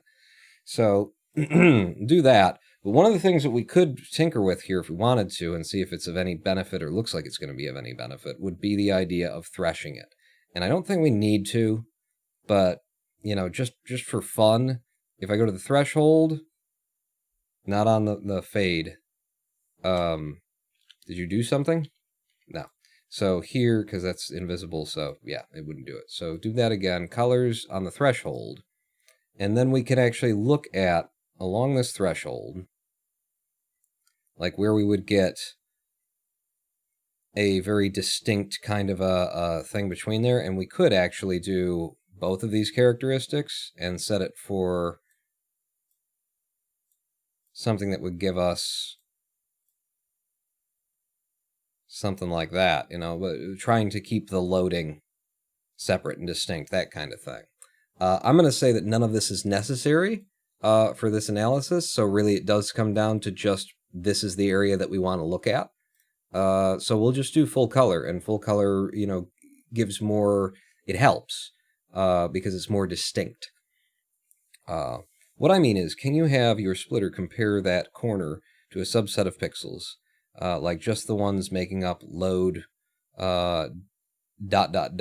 like have it look at two different areas within there, so two subsets. Did I set up multi-testing like that?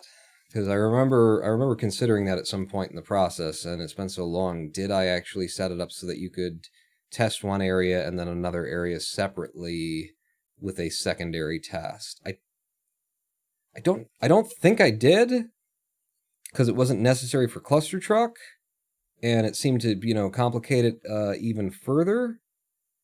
But over in my plan 3, no, over in UI plan settings, to do. Where's my to do file? To do text. It might be in here. The idea of supporting that, I had my to-dos, I had the bugs that I needed to address, current goal lines, and then to do later. It might be in here, or it might be under ideas and questions that I, logged down for myself. Would this be better? Would that be better? I'll look at it later. Or I should, keep this in mind when I get to that point. So I've got pretty extensive notes here on the things that I was going to do, the goal lines completed, the things that I had done while working on it that were part of the notes at some point. And it might be in there, that idea, if that's even what you were talking about. I may still be completely off. But, so, what we can do is what I was just talking about is select the fade area, and then select the fade area. Select the fade area with this tool. And we've got these values, 1674, etc., etc. So if I come over here, go over to our new KSP.RP area, and I say that the screenshot area is going to be, this is corner to corner, right? So this is the X, and this is the Y, and this is the X and the Y of upper left to lower right. Yeah. So the position would be then, we would start this test at 1674, and that would also start at the Y of 980, and the size is 236. So, because you know how much I like sitting here doing math and not being sure if I got it right or not, we'll do 1674 plus 236, because that's the size on the X. So that should be 1910. Boy, I hope that's...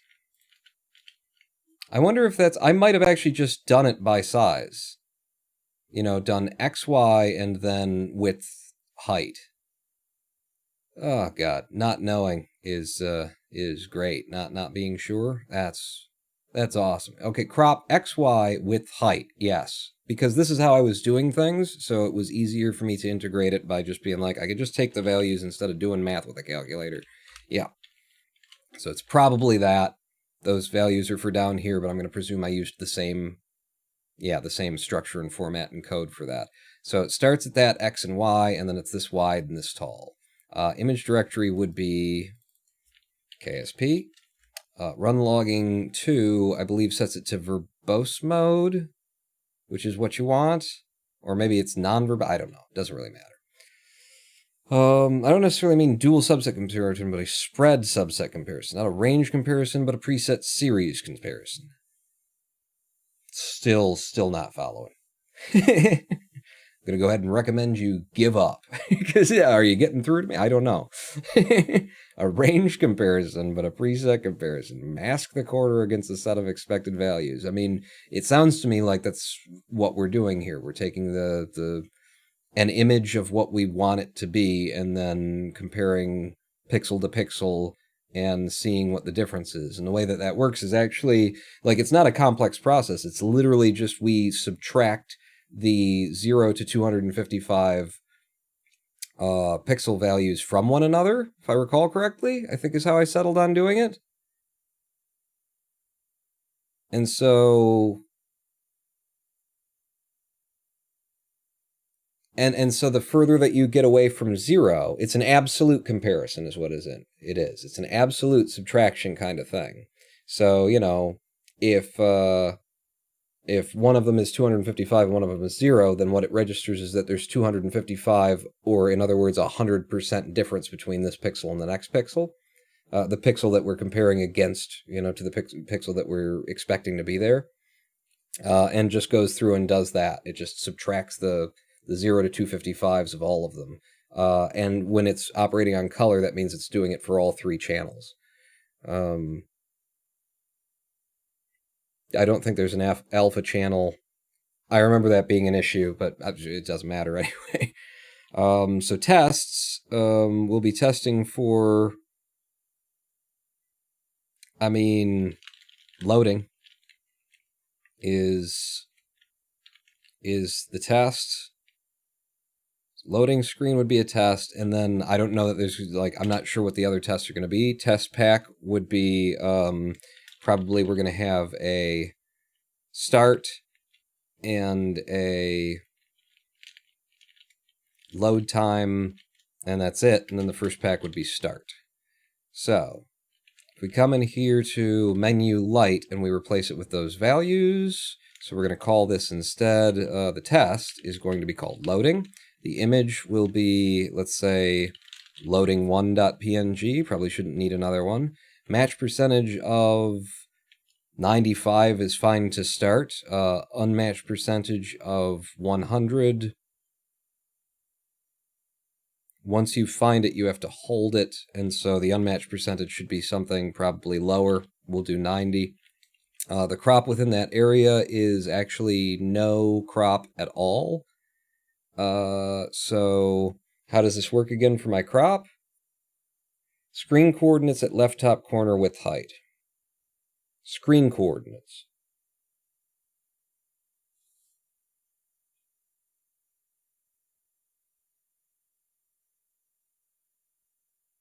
Let's look at clustertruck.rp. We got a crop at 416.0 at 671.17. And then 416.0, 675.17, and then down here we were looking at 721, 314, 479.79. My question to myself right now is, do I mean the XY within that area or the hard XY? And I think screen coordinates as left top corner width height, I think these are hard and fast. So they're not like local. And then I believe my code localizes them. And again, I think that was for the ease of development of a file. That's what I mean. Don't check every pixel, check every 1/16th or 1/64th. So yeah, actually, Kenneth, it does support that. The way that it supports that, though, is by scaling the image down. I've got the ability here for the resize, 0.2. So that's 20% of the original size. And that's why I integrated that, was so that you could basically take, all the pixels that exist in here and then shrink it and then do the same amount of testing on a smaller area. So you're not testing every single pixel in that area. We might end up doing that with this code. But the reason that it's done that way as opposed to doing it like pixel by pixel by pixel is that it is faster, I've found, to rely on the built-in the highly refined and GPU supported methods that are enumerated by, I believe, the math library that we're using here. But just to rely on the built-in methods, they're actually faster than trying to write a function that would skip a pixel and then do a test. So when I tell it to do a test, in fact, I think if we go over to here, Plan 3, I don't think I ever needed Plan 3 to be open. If we can go over to here, SplitRP, in my compare test, which should just be this thing, yeah, it's literally doing, it's OpenCV, actually. So CV2 dot absolute difference, image 1, image 2. It just compares those, and it just does it. And, my attempts to, write a function that would do it faster than just doing the process, I couldn't get anywhere near as quick as this can take 2 arrays of those values of the same size and just subtract them all and find the absolute difference. So when I do want to do less math like that and just get the 1/16th, I shrink the file by 1/16, which is also another heavily supported hardware level graphics process that it does instantaneously when you're doing the right kind of resize, when you're not doing like and while you're resizing it, could you make sure that it, smooths the edges and there's some anti-aliasing, and if you just have it do a old school fucking shrink that bitch by math and don't try and make it look good thing, then you ostensibly get that effect of we just took out every other pixel. If you downscale the source stupidly, then overlays about Little Kenneth 1 cheered will be lost in scaling. You won't be able to read them? What? Maybe run the comparison at 1/8 resolution or similar. Yep, that's exactly what goes on there with the scaling system. And you're right, especially when you're working with, we're going to have this be in all color, so it is worth doing that. It probably is worth doing that. I'd have to run tests to be absolutely sure, but it's probably worth doing that because, we're not just subtracting a grayscale value, which we could take this grayscale and take the color values out, but we'll be subtracting for every single pixel 3 different values from 3 different values from the 2 pixel sources that we're comparing. So getting rid of some of those pixels that are kind of unnecessary could be beneficial to processing speed. So back over to cluster trucks. So we're going to assume that I meant literally the, on-screen XY coordinate, because that's how it reads. So I'm going to trust myself. It's a bad idea, Pawn. In which case, the area that we want is exactly the same as the screenshot area. So for this, the crop would be everything. Resize 0.1, 10% of the original size. I mean, we're talking about 236 by 72 pixels. It's not a lot of pixels to do some work on. I think scaling down by 10% is, or to 10% rather, from 100% is excessive.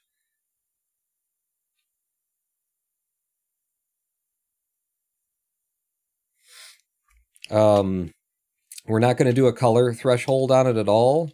Let's do like 0.2, and we'll see if that, works out for us. With that in hand, I think I'm going to go ahead and delete all the other tests. I'm going to keep one of those tests up there. We've got a match, unmatch, images, crop, resize, color, images, match, unmatch, crop, color. Yeah, I think so. I think we've got a good example for every version that we could need to do here. Make sure that I've got a version, or I've got that noted. Yeah, you know what I should do, just for making sure that I know how to do everything that I want to do. So am I keeping that one? You're keeping menu dark. I'm going to delete these two because they're simple. And then I'm going to keep one of these as well.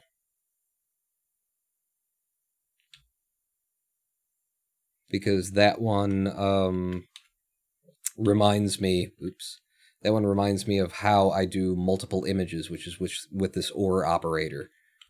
Just in case we end up doing something like that.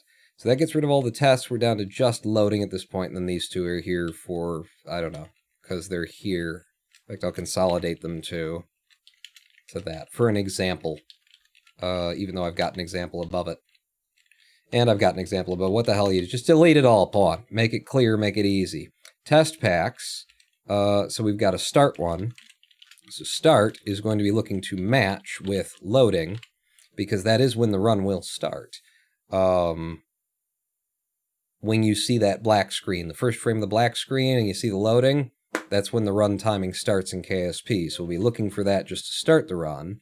The unmatched characteristic will be nothing. There won't be an unmatch here. There will just be a no match, and once we're no match, we can be running, seems like a reasonable thing to do. The no match action would be to send the start signal, and the start signal is defined in the live split commands start, and then you can change the live split commands, but this is going to set the game time to 0.0. So this is if it were running it live, but we're not going to worry about that too much. I'll try and make it compatible in case it were to be used for live running. So yeah, no match running, no match action start. I think that's all we need for start. So if it's going to, go to running,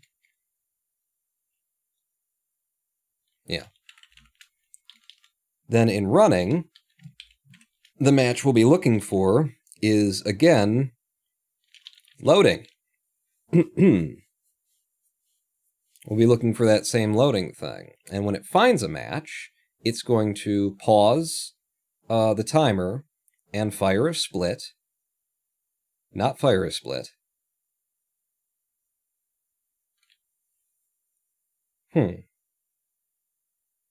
See, this is configured for cluster truck, so when you hit the end of a level complete screen, then that's a split. But when you hit the end of the...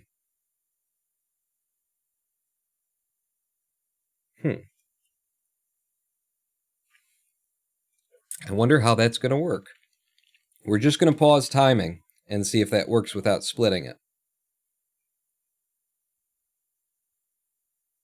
Because for video moderation, this would work fine, but if it were sending signals to live split, then, you know, it would be splitting for you. And this isn't going to work for that, so it's going to be for video moderation. I'm going to leave it pause and split for now.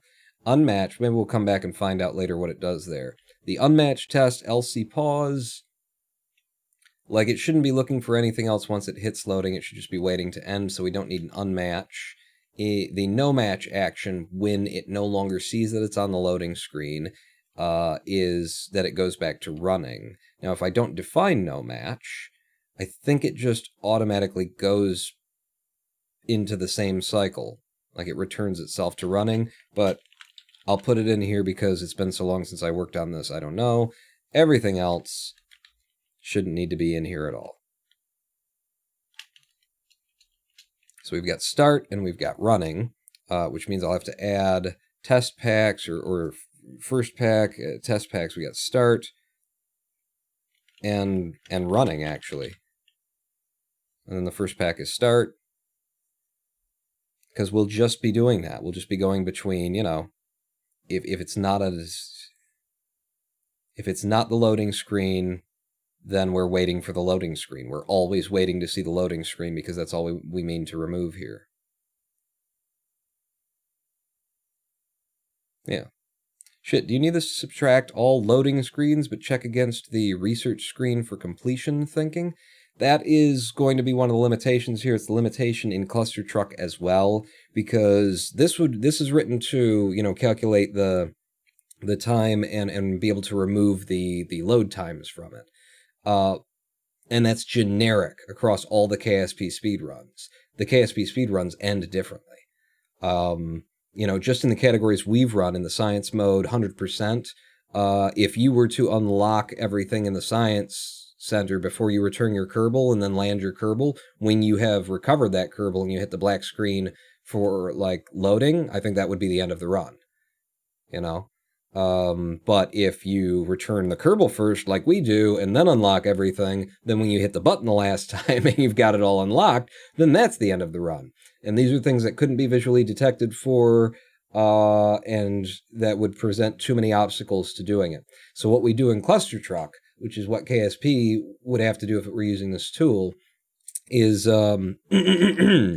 we get all of the split times up to the last split that it was able to see. And then for the final level, 9-10, where it can't split it because it happens when you hit a button and there's nothing visual that indicates that you can, you know, signal to the computer that it's ended, that you could signal to this file that it's ended. You have to do that split manually. You have to, like, you know, open the file. And if you're a moderator, then you probably should be doing this anyway. But you have to, you know, bring it into a timeline, cut it, and then look at the end. Now, if you didn't want to do that, what you could possibly do with this file is just, it's going to tell you at the end of this how much waste time there was in the run. So you could just take the RTA that you've gotten either from, you know, the information on screen from live split, or from marking, you know, checking the beginning and the end frames and getting your own time in a proper timeline, and then just subtract the time that it finds. But yeah, this won't be able to to, like, close a run off for you and say, and that's the end of the run. You're going to have to do that yourself. Same problem with Cluster Truck. There's just no way to visually detect the end of the run. And this could detect it in some circumstances, but it'd be like runner to runner. It wouldn't even be just category to category, but different runners having different routes. You couldn't do it. Does it separate the times into splits, or is it just a solid total? Well, I'm setting it up right now. That's what I was just sitting here thinking about, was I'm setting it up right now. I'm just going to use it as splits. So this is going to split, in video analysis, everything into when you were running, and then when you were on the load screen, and it'll be a running split, load screen split, running split, load screen split. So it's going to split it just like that, which means that this wouldn't be viable for, using it while you're running live in KSP, because you're going to want to have your own splits that you can track how you're moving through, and trying to set up a visual and, marker for that just doesn't make any sense for Kerbal Space Program and the various times that you might want to split. Plant a flag. Actually, we could do that. Fuck. Now you got me thinking. We could do that. We could make it so, because the flag dialogue always pops up in the middle in the same space, and it pops up empty, and you could actually be watching for a flag to come up, and then you could have a thing in here where you know what it's supposed to look like, just that thing. You could thresh it so that it doesn't matter what's behind it. You could see that that's there, test for that, and then know that you just planted a flag, but that's only if you want to do flags.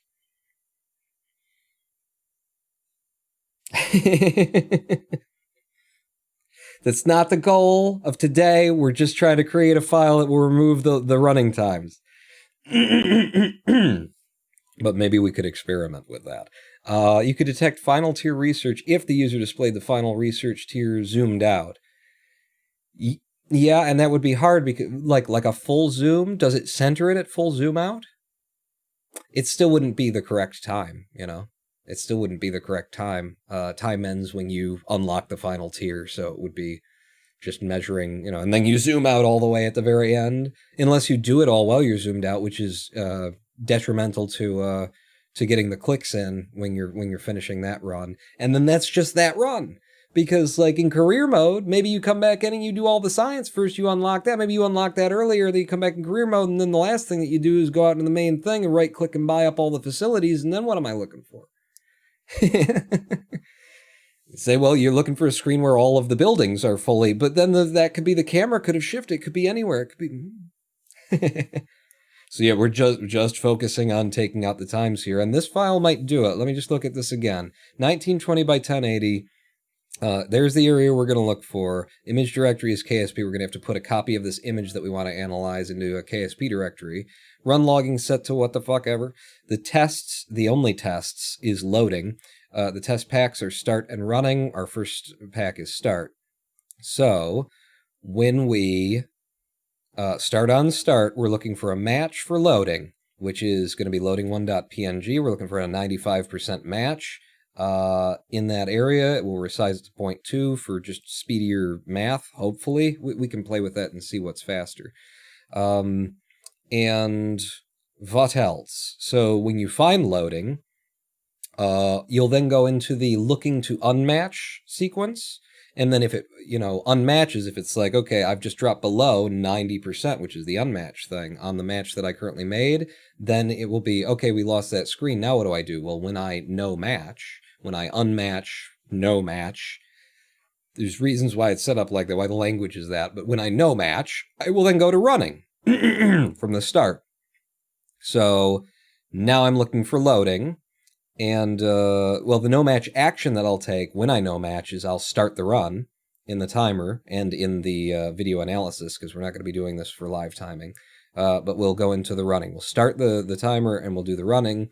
And then now we're into this cycle that just feeds into itself constantly. We're looking for loading. If we find it, we pause and split. And then when we unmatch, we go right back into running to keep looking for loading. And that's all that's going to happen. That should just loop and do that thing. So go ahead and save ksp.rp. Did I control S that? I did. So that's saved. We need to put a copy of that file or that image that we made into a KSP directory and name it loading1.png. So get rid of you. And it's going to be this whole damn... I'm just going to put myself in there. It's going to be the whole damned image. So we'll export it as... and this is going to be under... where was I keeping this stuff? It's going to be under documents, right? So, documents. And then that will be under Pawn API. Pawn API. You could get there right now, you idiot, if you just get over here and then you go to here and you say, where is it? Show and explore. Not that one. No. Exit. I don't, just put it down. That's not what I needed to, back over here, because we want that later. Just open this with the show and explore. Pull it over here. All right, so under images, we've got a cluster truck. We're going to make a folder. We're going to call it KSP. In that folder, I'm going to save a copy of this. What? Fucking balls with the things. I'm clicking on all the things. You to there to there. What am I looking for? What was I looking for? What do I need? I need you. Give me this. And you. Have you considered that as the person making the measurement tool that you have the opportunity to define the category? No, what do you mean? Export. No, I'm just, it's not going to be, it's just to help moderation. That's all I'm going for here today. What's in this, by the way? Good thing you're live, not Pawn, and not this morning when I was carrying that bowl of soup while drunk on a train going 170 miles per hour through some German mountains. Nearly fucking died, and then you would have finished the job off for sure. Damn right, I need to recover. I spent the weekend in Prague being absolutely fucking baked for 6 days. All right, that seems like a reasonable thing to have. Maybe I should take, a better screenshot. What if I took a better screenshot? You know, what if we just opened KSP and I took a better screenshot than that? It'll also not be digitally compressed by video encoding, which honestly is bad because like the video analysis is going to be is always going to be, you know, some level of digital compression on it, so it might as well be digitally compressed as well. We'll get a native screenshot from KSP that doesn't involve Jim talking about getting baked in Prague. What do you think? Maybe? Is Python quick for taking and analyzing images? I'm just wondering how this sort of process applies to live runs. It's not as fast as I'd like it to be, and it's not as fast as it can be. OBS is basically using similar methods to what this is using. Actually, I think it uses a DirectX hooking package. For a lot of it anyway. But Python has a DirectX hooking package written for it, and you couldn't do OBS in Python because it's not fast enough. Python is generally slower than most other languages, but highly accessible, highly portable rather. You know, the code for whatever you want to run in Python, you carry it around in a text file and just feed it into not a compiler, but the fucking engine, and it just runs it instead of having to compile it for different systems. Those are the benefits to Python, and that's why it's also not as powerful as it could be. Along with strict typing and stuff like that would be helpful. But what we're going to do here is I'm going to start a new thing. It's going to be Fubi in career, and then I'm going to be ready to catch the screenshot. So boom. I should have got a screenshot from that just now. So thanks, I got it. Go ahead and pause, and then back out here. We go back into GIMP. And if I paste, there you go. There's the simple image, and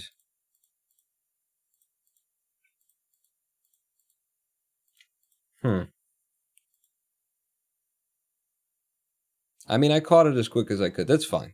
That's fine. It should be okay, Paul. You can adjust for it in the percent matches. It'll be very, very close. It'll be a 96 or higher, probably. So file, export to loading 1.png. And there's our thingamajigger in place. The test file here for ksp.rp is in place. So if I go over to file handling, is that where I'm defining what file to load? Where am I saying when I start all this stuff up? It's over here. So we'll just change clustertruck.rp to ksp.rp.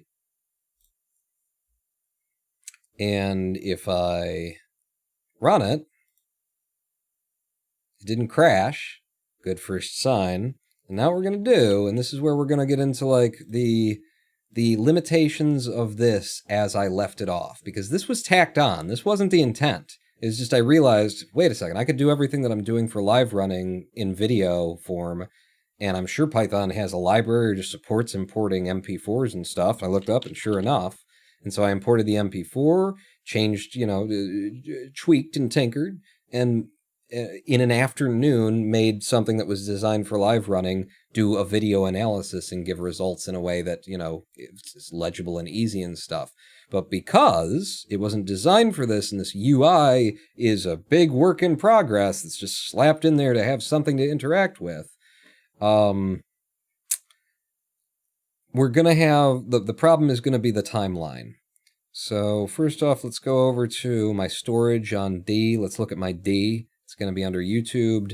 It's going to be under KSP Speedruns, and we're going to take the shortest one that I have, and this is what the issue is going to be. So the shortest one that I have, we could scrub through it, and we could try and find the beginning of this run. And the deal is, I have not, as of yet, and this is tricky to develop, this timeline needs to have timeline features. It needs to be zoomable and stuff like that. And when you zoom a timeline, the timeline doesn't change, it just changes what it displays in it. It gives you the illusion. It represents what you think is actually happening, but it's not. It's just moving things around and changing how they're displayed in order to give you a representation of something that you can interact with on a zoom timeline. So for this to work, I need to have a zoom ability where I can zoom into a portion of the timeline, where it shows how that change happened, that there's a different spacing between all of the, drag points and stuff like that. And without that, on these long runs that KSP speed runs that the categories I've been running give us, that means that the best you're going to be able to do, thank you, Freedom, is to drag, like if I go 1 pixel to the right, boom, like the speed run has already started. That's 1 pixel to the right because I can't zoom it. Oh, no, there. That's 1 pixel to the right, apparently. So we'd have to start here, which is fine. We don't even need to do anything like that. Let's drag the out point. Same problem with the out point. Without being able to zoom, you can't, set... It's going to be very, broad and generic when this is going to be. But the out point for the speed run would be right around here. And it can have overlap. It's not a problem. The out doesn't have to be perfectly on it. This just prevents you from, analyzing things that you don't need to. So yeah, writing a timeline, thing where it zooms and it repositions the cursor and it changes the image, it changes how you see the spacing between things in order to represent where you are and gives you time stamp increments to tell you this is where the cursor is at this point. It's a big UI job. And I don't want to have to do it. But so that's where the run would end. The other problem that's going to be with this is that if I were to just start this, if I'm not even going to start it, we'll see how long it would take on a 1080p source. But I'm going to do just down here. I'll go through the first 2 launches. And then when we come back and we're building the next one, we'll call that the end, and that'll give us some splits to look at. So from there, we'll just stop right there.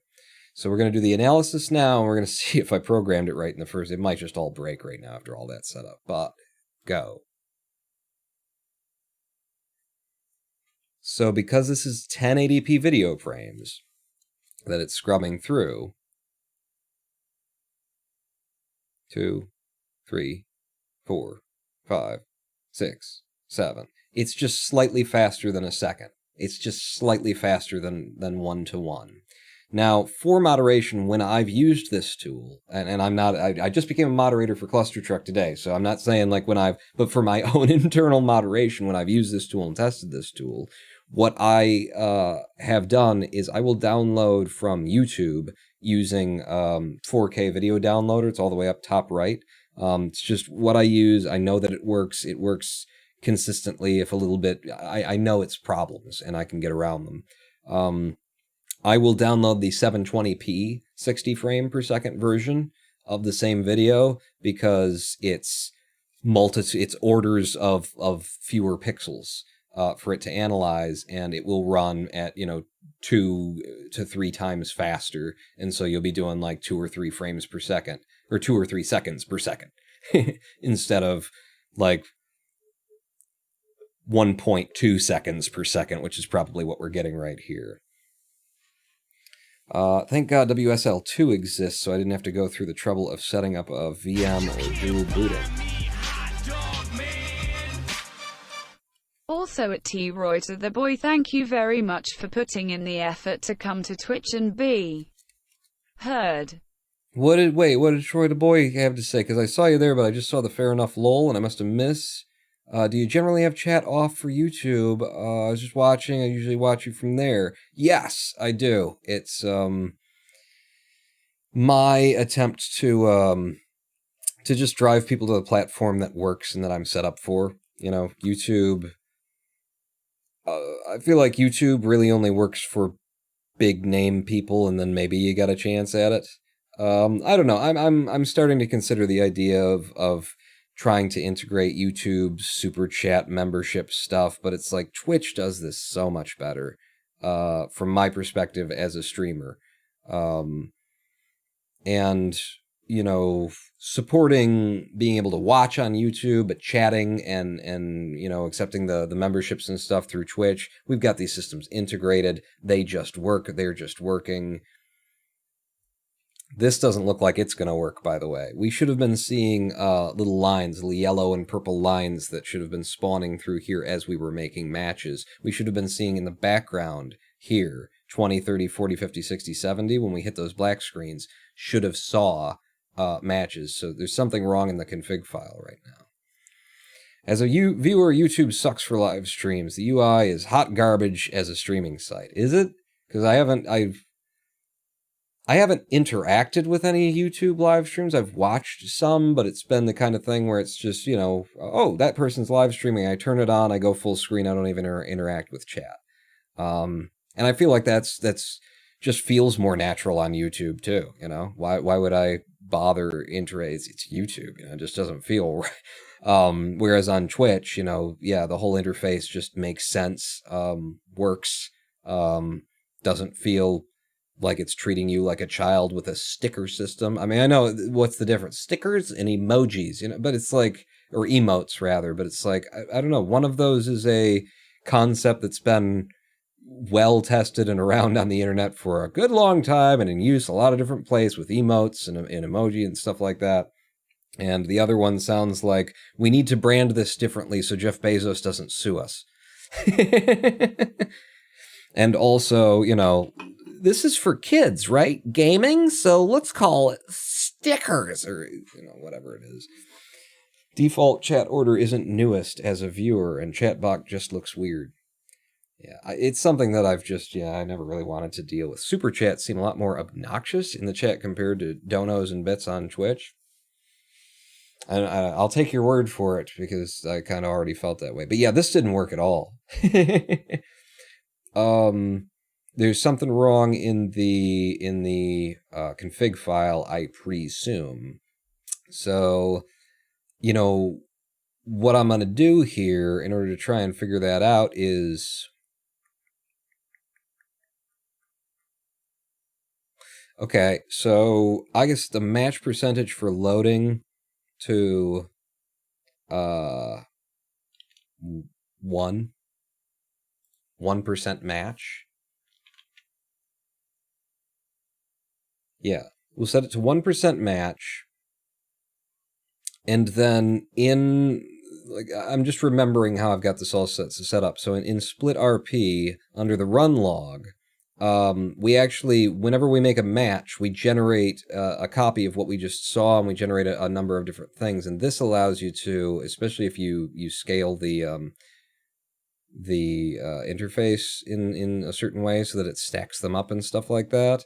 What you're able to see is, if I do this right, how do I do this?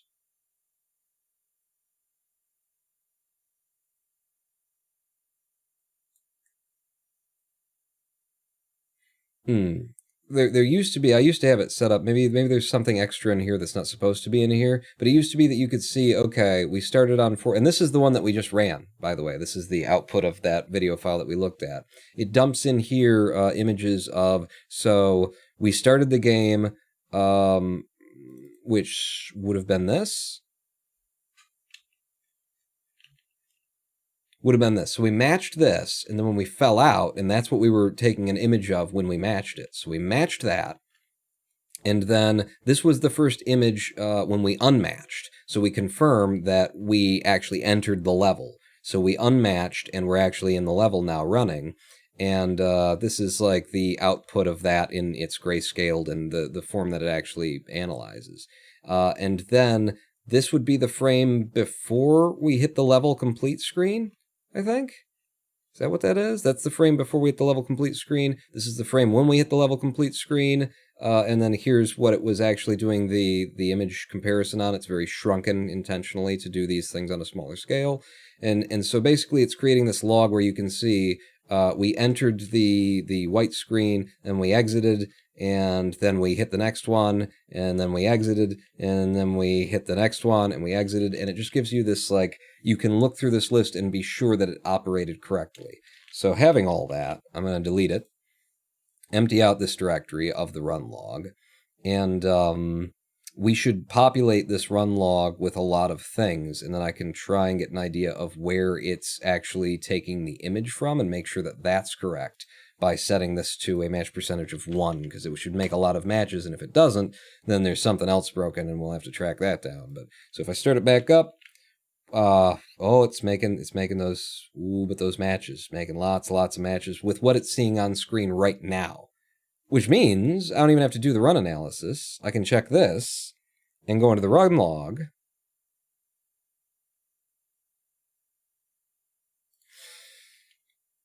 Maybe I set this up so it doesn't... There might be different modes to it. Let's do it with the analysis on. So I'll start it back up. I thought it would output to there, but I probably put it in 2 different things. Engine object has no attribute VA when. Let me just try and do this fast.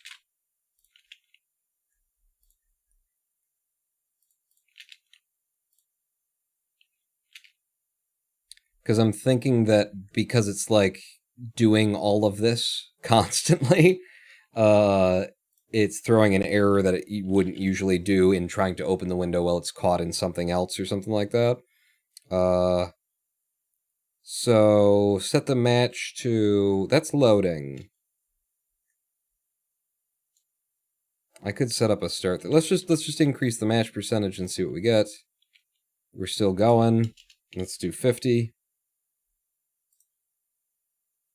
We're still getting matches. Let's do 70.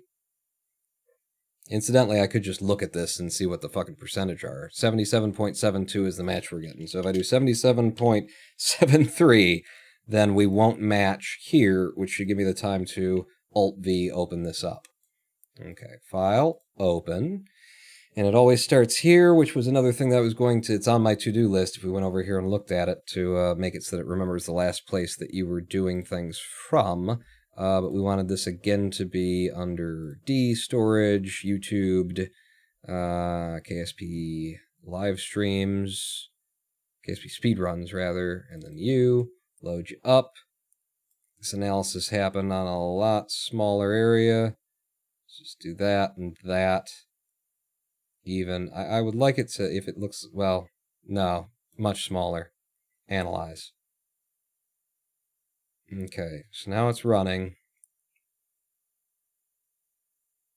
If it makes a 77 point something % match or better, then we'll get, an image in here. So we're waiting to see it make a 77, what is it? 77.73% match. Come on. Match something. Match something.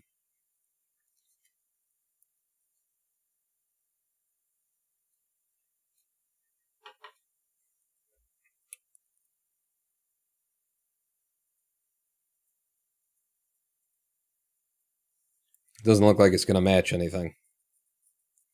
Damn it.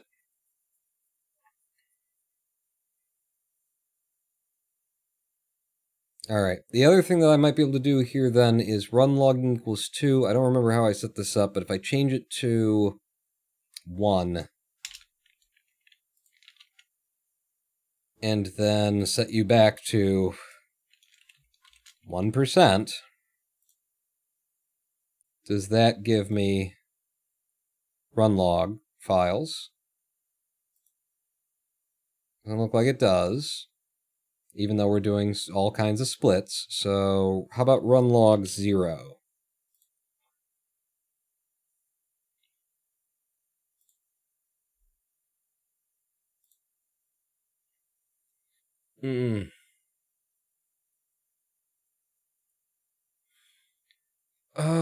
Run logging. Put it back to 2, and I'm going to have to actually look into this. So run logging equals 2, file handling, control F, run logging. So you pull that into self.runlog. Self.runlog is, yeah, you're just stripping it off and stuff. There's only one match here. UI, GUIable, it's, I guess it's going to be in here then. Control F, dot runlog. If file.runlog, images is not none for num event images in self.runlog. So that's the write images thing. And control F write images. So generate. Control F. See, the problem here is that like I need it to write the images. So, ooh, that's what you do, right? So when I hit the reset key, self.event num equals 0.0, self.runlog equals nothing. I might have already solved this problem long ago. So 3 to reset, stop. It was just that I needed to hit the reset button because I'm a moron. So if I hit 3, then it generates them. It just needed something to do it. So here's the full screen. I don't know why I've got an image of the full screen. It's just at the beginning, I guess. And then you. So that's the area that it's looking at, just above 12:21 a.m. And if we were to open up the image that it's using, KSP, loading 1.png, and make it full screen,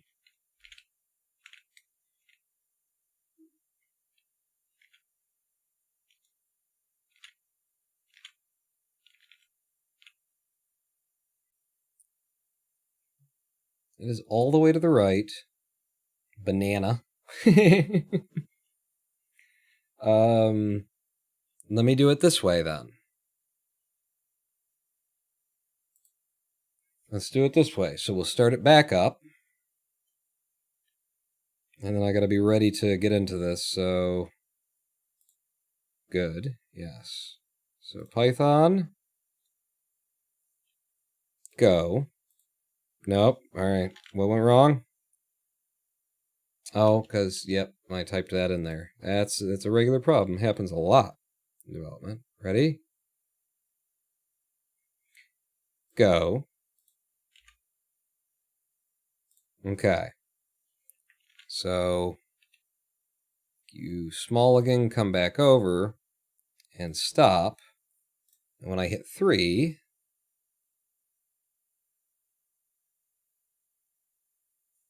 well, this is images. This is images. So back over to SplitRP and then into the run log. So I reset it just after loading that up, and it didn't take any fucking images of it. God damn it. So do it again. Start you up. Other thing I'm concerned with is filling up my run log, because I have code in there too. So make you full screen again, and then back over here, and see if we can't see that it is correct, at least in the area that it's analyzing. So run you, pull you up, hit 3, stop, fucking split RP, stop, and then the run log.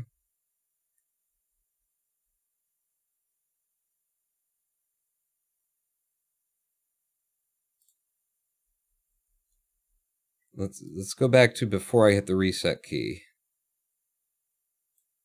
Ooh, okay. So we had a 77.72% match.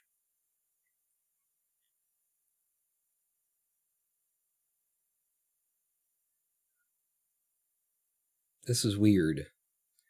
Matched frame 6 with 100%, running did pause split, and then it paused and held, and then it didn't let go of it again. So it did have a perfect match there, and then I outputted the log. That's why we're only getting one image of it. Yep, 6 frames, and then we got the 100% match, so that's when I clicked in, it did the run pause split, it paused, it waited in order to not match it, which means that we only got one image out of it, which is correct. That's how it's supposed to operate. So right there is the image we're looking for. Ooh. Man, shrinking that down, though.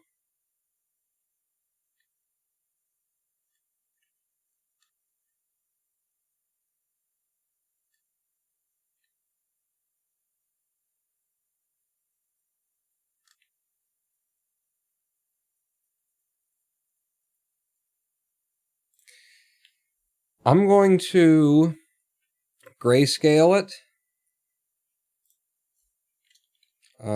So loading, I want you to color equals gray. And resize to be a little bit bigger. 0.5. The match at 1, we got 100% match on that. So match being 95, unmatched 90 should work for that. We're testing it live right now, so it's just looking at what's on my screen. So if I start it up again, shouldn't see a goddamn thing. And then if I were to do this, then it should find that match. And then if I were to do this and come out of it, then running did start, and then we're out of that. And then if I pulled it back up again, and then dropped it, then we should have a pause, split, and then running. Yeah. So now if I hit 3 to reset, then what we got out of all that should be here in the run log. And that was when it was before we found it, and the frame on which we found it. And then that's what it actually, like, compared things against. And then that was when we lost it again. And then this is when we found it again. And actually it made the match there. So it was close enough for its taste right there. And then to that. And then you to there. Okay. See, that's working. So I'm not sure why it isn't working in the video file mode. Why are you grabbing the extra 25 pixels at the top? The top of the circle doesn't matter. I feel it does, the top of the circle, because it's a circle, you know? Just having, like, just this, it's a straight line with gray background and then some text across here. This is going to be way easier to match with something that it shouldn't be matching than it is to have that hard cut along a circle from black to gray. That's why I want it kept in there. But like all of that figures, it fathoms, it makes sense. Let's clear that out again. And then let's look at the actual like run log here that it exported, because when we first found it, on frame 187, it was a 99.14% match. And then when we lost it to a 66.8. And we found it again with a 98.14, and that was actually while it was still like moving in. And then we dropped it with a 66.97. So with those numbers in hand, I would up the match percentage to 97, and the drop percentage, we could drop that. 90 is still a good number. Means it has to be significantly different before it lets go. Yeah.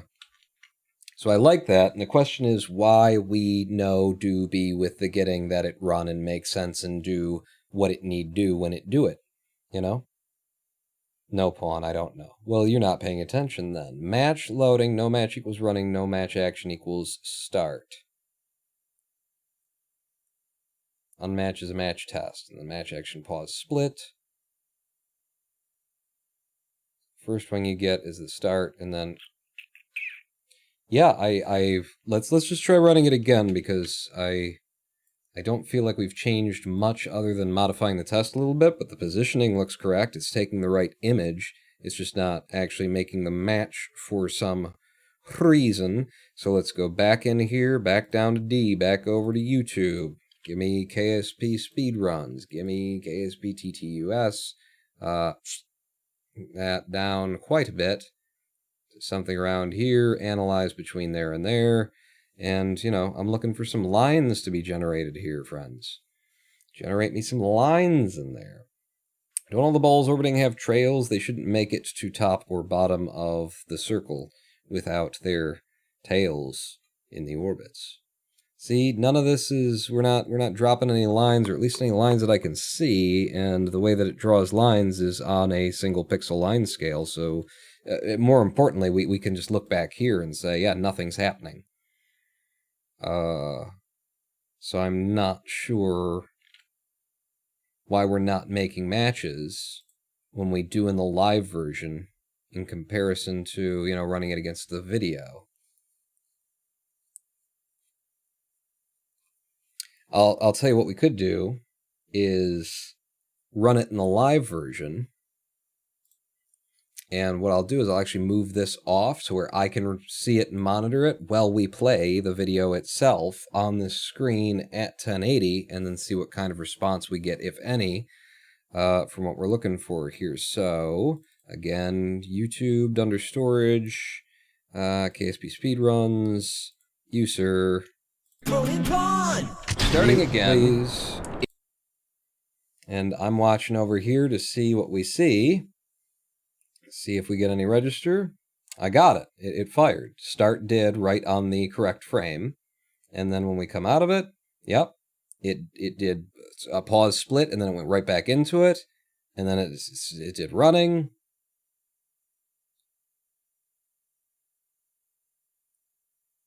And I want to see when we go to the next one, which will be in like 6 seconds from now, I want to see if I get what I expect to see in the logs. But it's running in the live version.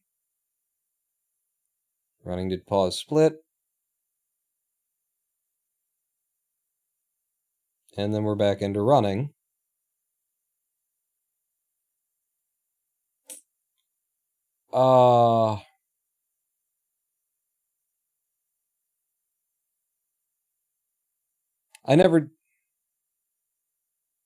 I'm not telling it in the file to ever unpause.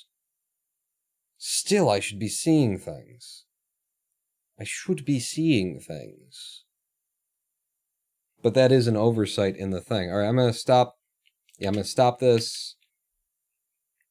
And I'm going to stop this. I'm going to bring you over and you guys can see what I saw, which is this.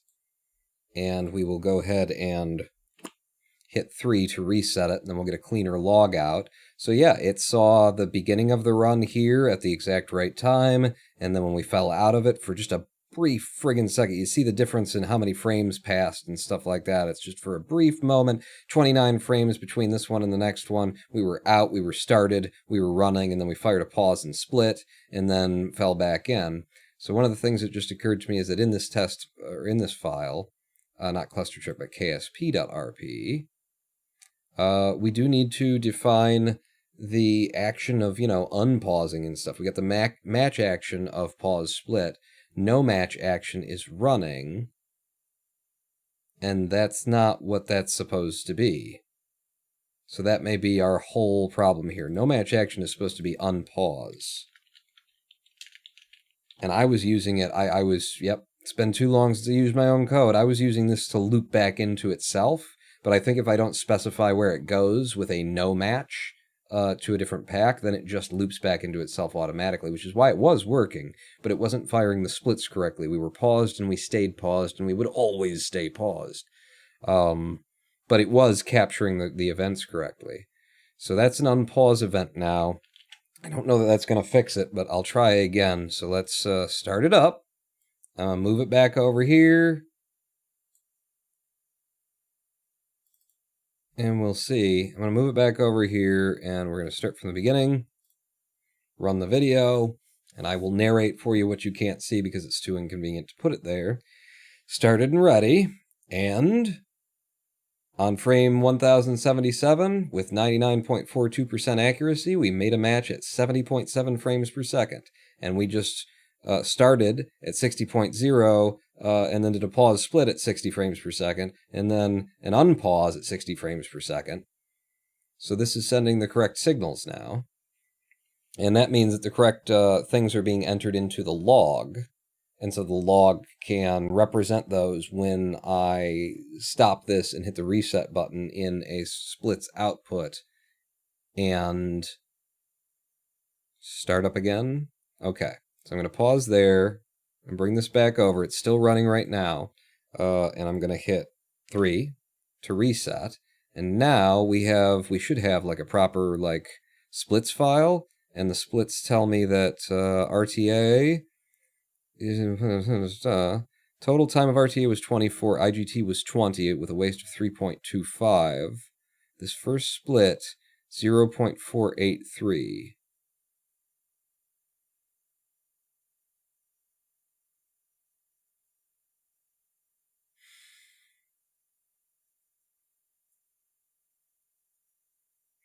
So actually when we start, we don't want to start, is what I'm realizing.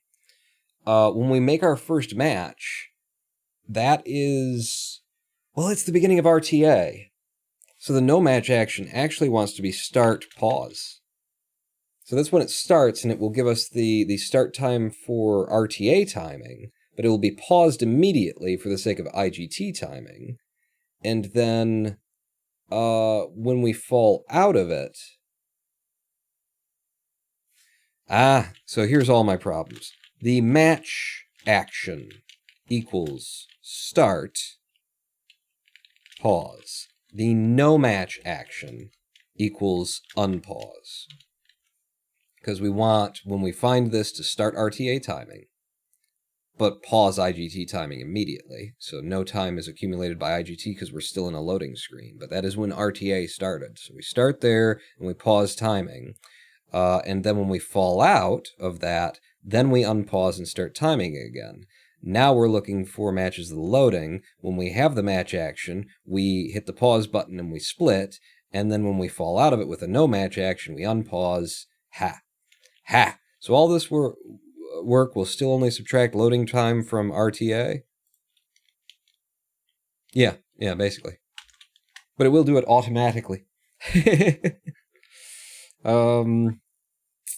And again, on like a 720p video, it would happen a fair bit faster. You could put it in the background on this like 40-minute run and probably be done in 18 minutes or something like that. So it's, proof of concept. It'd have to be developed on further to make it really convenient.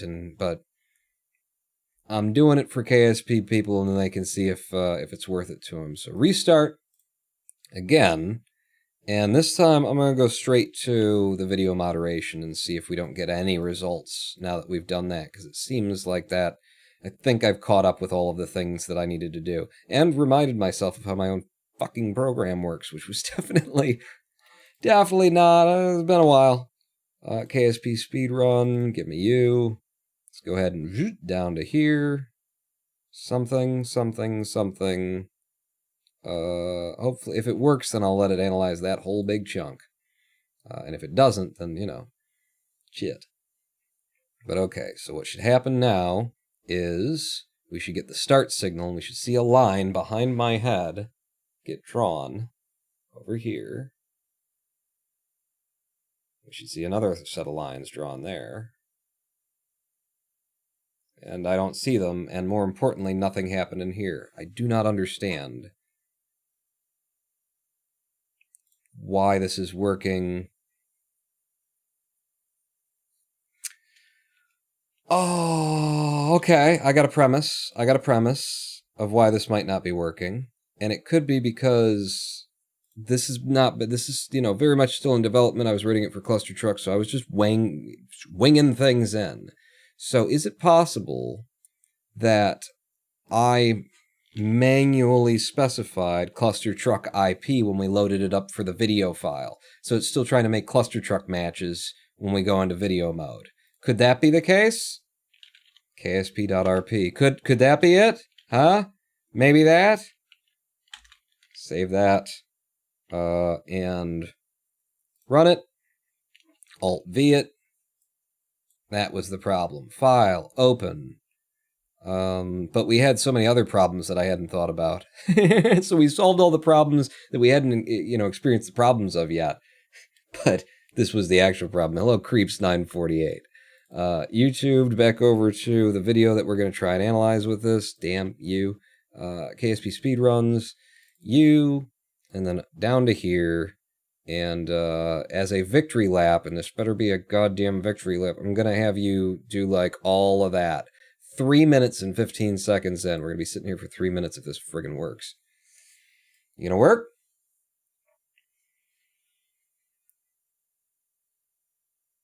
Hey, I see a green line. I see a green line in there. And I saw a purple line, and then a green line immediately over top of it, and then a purple line. It's working. It's working. It's doing the things. I appreciate that you put the word coding in quotes, seeing as you're working with Python. It's not why I put coding in quotes. It's because we're making a config file more so than we're actually coding this thing. We're just making another config file for Kerbal Space Program. And for it to work, I'm going to have to, ship a new build. I'm going to have to ship a new build and put a option in the file menu where you can actually open up the pattern file that you want to use. Yeah.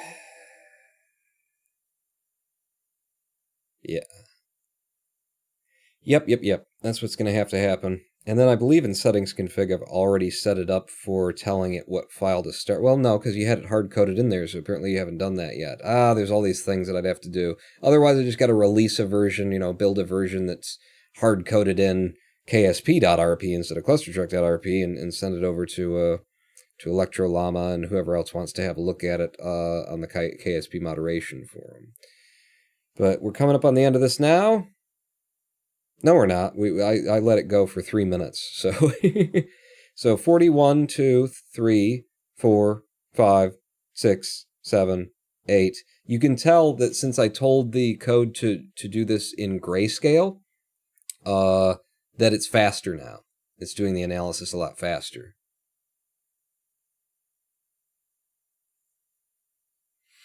Based on what I've seen, Pawn has never engaged in coding, just mashups. You insult my code, sir. You insult my code, sir. There's, go look at my GUIable library that supported all of the old SplitRP stuff. It makes Python look, beautiful, which is insane. It makes tkinter, customizable and look not like shit.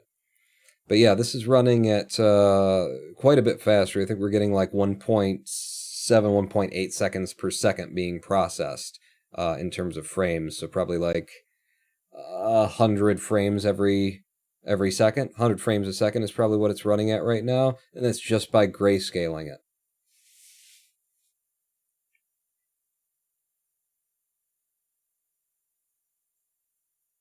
It's basically a markup language anyway. I mean, oops. I'll start banning people. Python is beautiful. It's beautiful. There we go. So, we have splits here, and apparently we've got 6 in total. So, interestingly, what have I got going on here? In fact, let's look at the hard code over here because I want to see more detailed information. The run logs events. So at this frame with a 99% match, we did the start and pause. And then on 9:14, we unpaused. So the first split doesn't occur there. But timing shouldn't occur until we get to here, where this would start to be the first split because we've been unpaused and then we repause, and that is all of 29 frames in between pause and unpause. So our first split should be 0.405 by IGT, and what it's showing is 0.479 by IGT. And I was a bit concerned about that, like trying to start live split or trying to start and pause on the same frame the timing. Is that going to not be correct? It says 29 frames, and we saw 29 frames.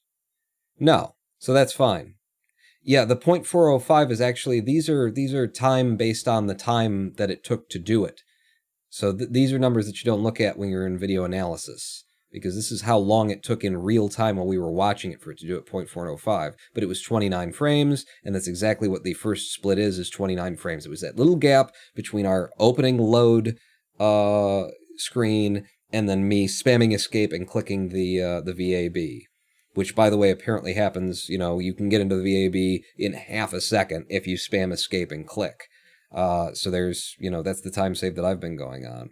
And we've already wasted 391 frames. So when we go back over to this, that's what we should see, is that the first split, 7 seconds long on the dot by RTA, but only 0.483 or 29 frames by IGT. That is correct. And then second split, 30.550. So that's going to be our build time. Once we get into the VAB, we're in the VAB for, by RTA 30.5, which means that there's, sorry. Oh, this is cumulative. All right, I wrote this so that it actually adds up as it goes, as opposed to being the individual thing. But the individuals are here as well. So this was RTA 23.5 IGT 20.3. So it took us 20.3 seconds to build the first ship. I like seeing these numbers. This is interesting to me. So we get in there, we build the first ship in 20 seconds, we load it out onto the pad, which means that we go through another, black screen, and that black screen waste time of 6.8 seconds is removed from our IGT, and we see that it took us 52 seconds to run the first mission, where we collect all of the data and fly over to, and then collect some more data, less than a minute to actually run the mission, and then we're back into a load screen that wastes 6.6 of our seconds, 6.6 seconds of our time, and then 6.3 seconds, that'll be me going into R&D, buying the 2 tiers, coming back out, and going to the VAB, all in 6.3 seconds. Oh, I love looking at these numbers. It makes me feel so awesome, and this wasn't even, like, the best run that I could do. Like, if I went and ran this category again, I'd fucking kill that run, crush it, sub 40! And then, so we're back into the VAB now, and we put on the 2 new pieces of science.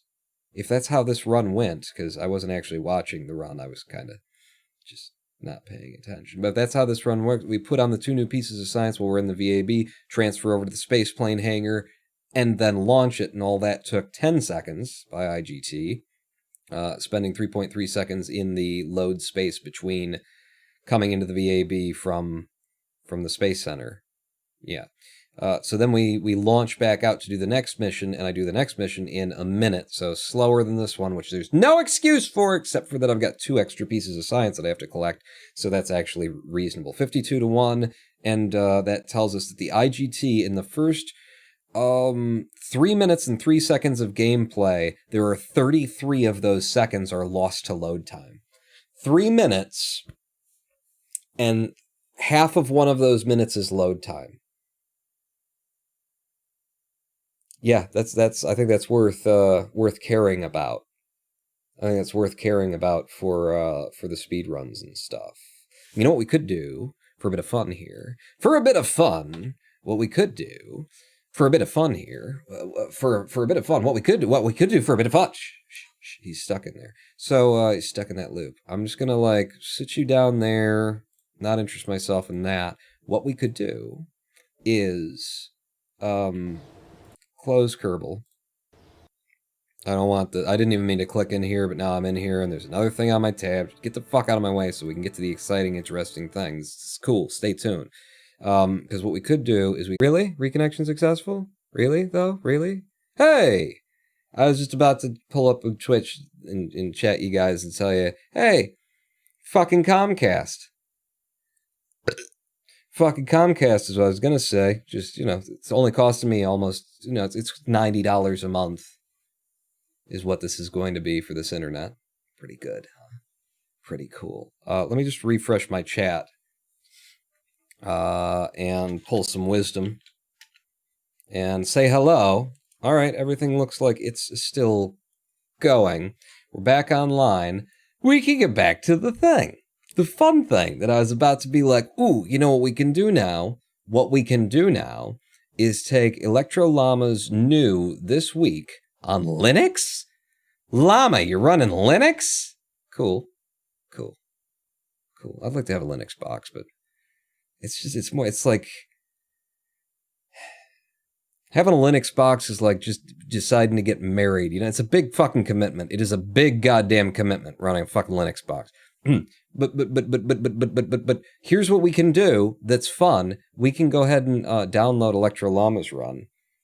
Just like, you know, I would plan to do for, you know, if I were moderating this board, which I'm not, but this is how I would do it. So this is what I'm intending for them if they were to use it. So we would do this, stop, and what have we got here? Is this going to be, is this like a clip? 23, 10 days ago.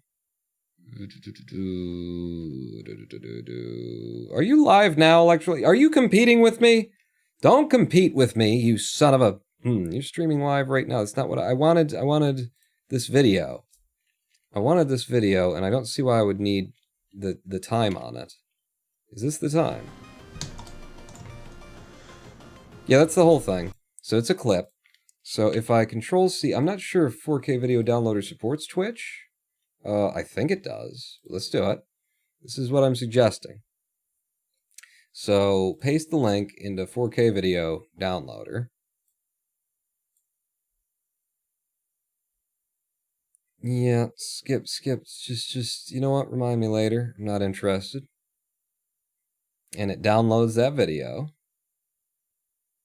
And you see, this is, you know, I do a lot of this stuff and sometimes steal things about, you know, the Arbery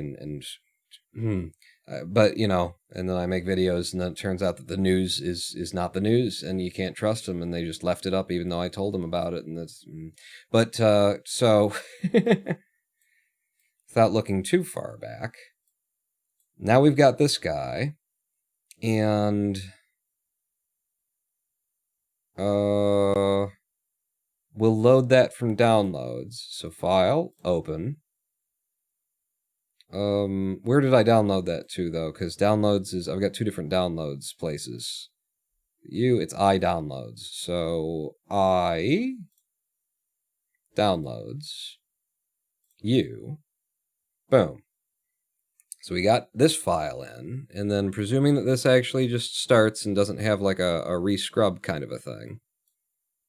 Okay.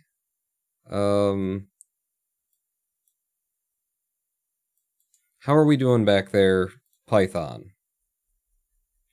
Okay, so it doesn't love certain file formats, and I'm guessing that Twitch's file format it doesn't like, which means if I scrub through it and drag around, it's going to throw these errors, and printing these errors into the command console is actually the slowest part of Python, you know, so when you're done with the program, you take out all the console shit and no longer print and all that stuff, and everything runs faster. But this being where that is, if I scrub around, we're actually going to be kind of screwed with this. Let's see if I open it again from scratch, if we can just clear out any issues that exist. That's I, downloads, career moon landing, and if I just hit analyze.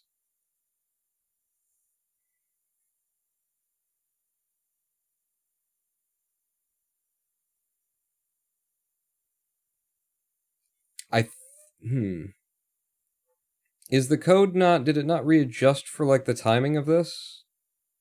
Because that should basically be over. It didn't work. This didn't work because it's embedded. It's a 4x3. Son of a bitch. I didn't even look at it. I didn't even think about it. Son of a bitch. It's a 4x3, you know, thing. Which is always an issue. It's always got to be... And 4x3, too, huh? On the Linux box. So it's not going to see that there. We'd have to adjust the pixels. God damn it. Let's do it with somebody else's then. Let's find one, pay attention, find one that I can download and actually do, and then we'll see it. So, did I close you down? Yeah, close you down. I'll start you back up when we're there. Let's Refi. Are you got this on YouTube? You got this on YouTube, and it looks like a full screen environment. And just see, yeah, the loading thing seems to be in the correct place. Oh, fuck. No, there's an issue too, isn't it? Is that going to be an issue? The loading bar is part of the UI, right? If you change the UI scaling of the game, it's going to change the size of that loading image, isn't it? Isn't it, though? The loading thing's going to be slightly bigger. We can compare this one to what I've gotten there. Is that correct, or is there always a set loading size? I'll bet anything it's not a set loading size, though. Photos? Boom. So there's mine, and there's his. Yep. Yep. So because the graphics UI is going to be of different scaling, son of a bitch. Give me a drink. If I can't tell, then give me a drink. Son of a bitch. So this is a solution for, me. But the fact that is scalable in a way that's very dynamic, isn't it? Like they've got a slider that you can make it small. It's not like small, medium, large. It's like 0 to 100% or something, yeah? And so there's a lot of different ticks along that course. Because you could put in a whole bunch of different loading images of different sizes and have those all as part of the test to see if you find any one of these and make a match close enough to any one of these. And that would be a potential solution for you. But with such dynamic scaling on the sizes of KSP,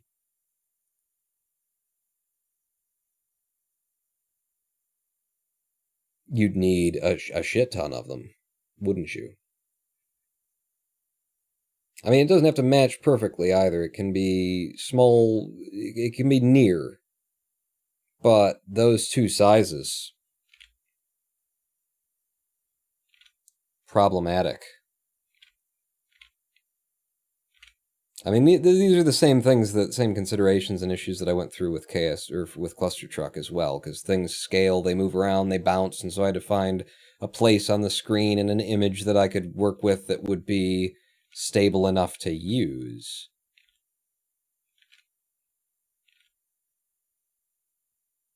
And set up percentages for everything.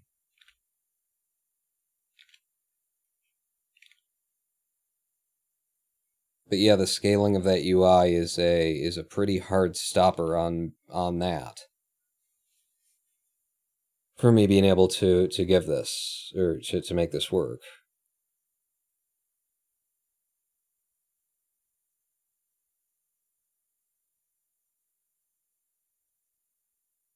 And you don't want to have to process the whole damn frame and see, is it just mostly black, especially in a game that's a fucking space game, because there will be situations where it's mostly black.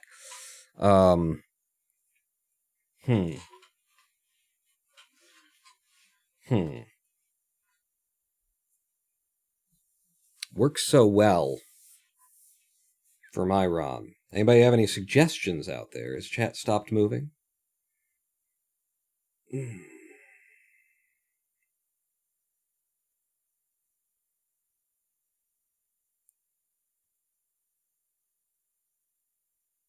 Because it is a direct one-to-one comparison. The way that it's built is I definitely don't want to solve it by creating, if the idea is, well, what about taking that into account and trying rescaling of all the things, then what I really want to do is like generate different versions of the sizes and stuff. Night Paul and I need sleep. Good night, the Light Guy 89.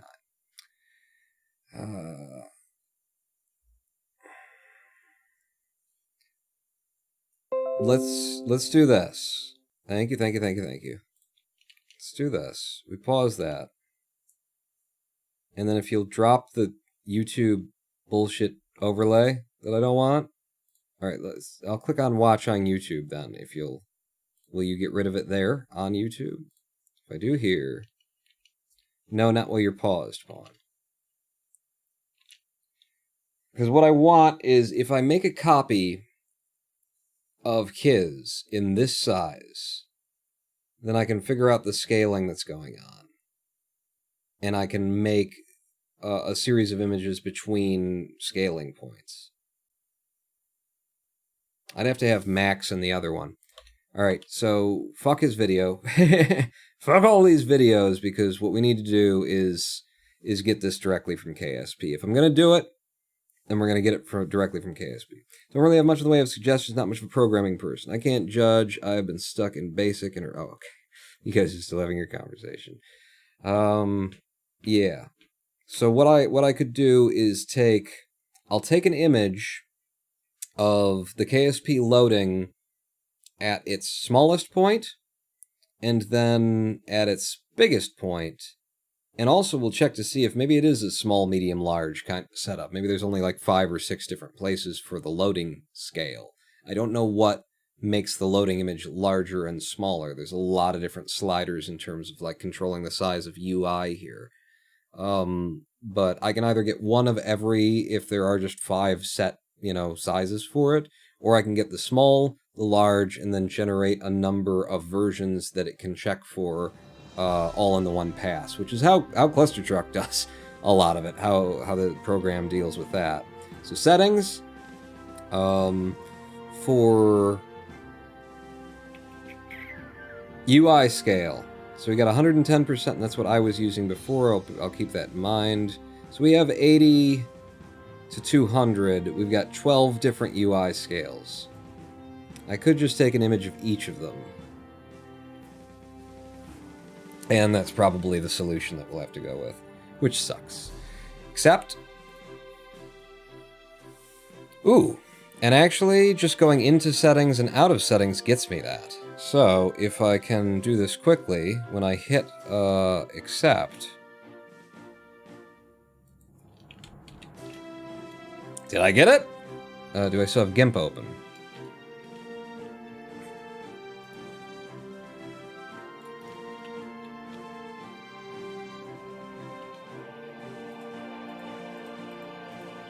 So... That's the same size, though. Maybe it doesn't apply until... Go back to settings, maybe that isn't changing that. Let's UI scale up to 120%. Apply. Oh my god, accept. That didn't change the size of the loading image there. So back to 110. Apply.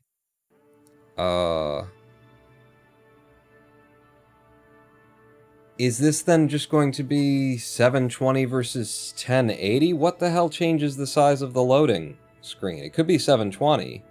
Maybe it's not something that changes naturally. Under graphics, what do we got? We got... Let's go into the game and play around.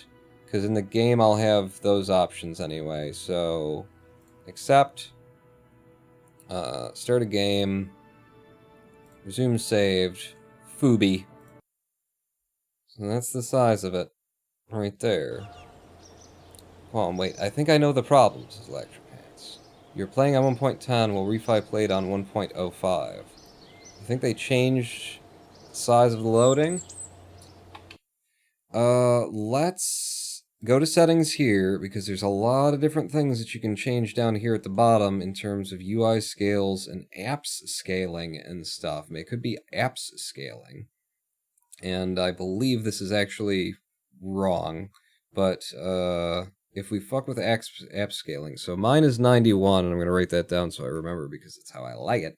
If I were to go down to 50 and apply, then that makes all of that stuff is tiny. And then if we went to enter into one of these facilities, well, if we went to enter the VAB, no, that's still the same size.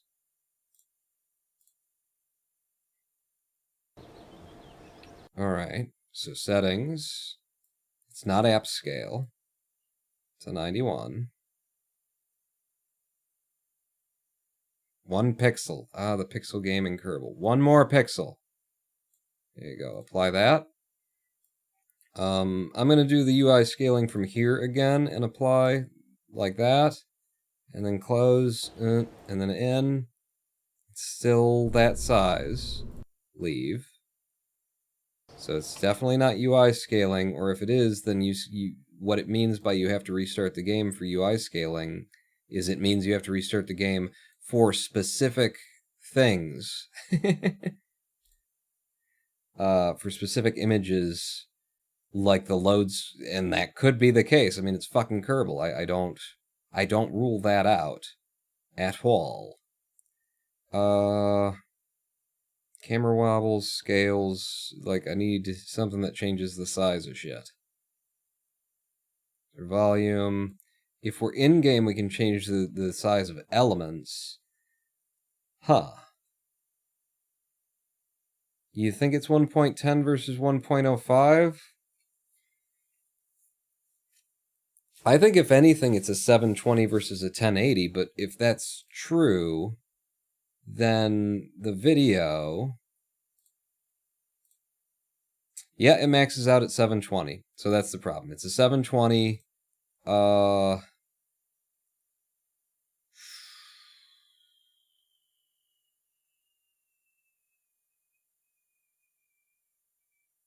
which means it should work.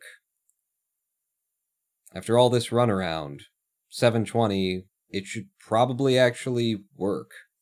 So get rid of all that stuff. Give me this, and let's download. Because I built this thing to accommodate for differences in resolution. So if the image that it's comparing, we've got it put in the config file. These are things that I've already, figured out.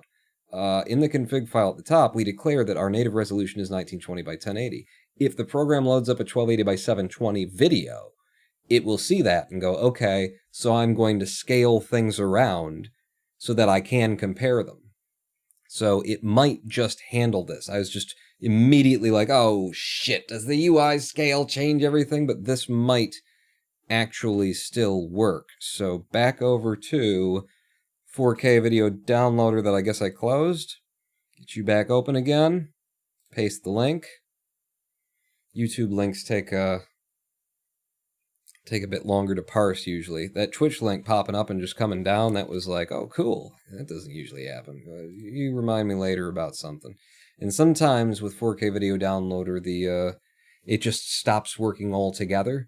And usually that's a sign that you need to update it. I am convinced that YouTube is, really fights against programs like this that are able to pull videos down from it, and so they change things, or they try and detect the activity of a 4K video downloader stream and block it.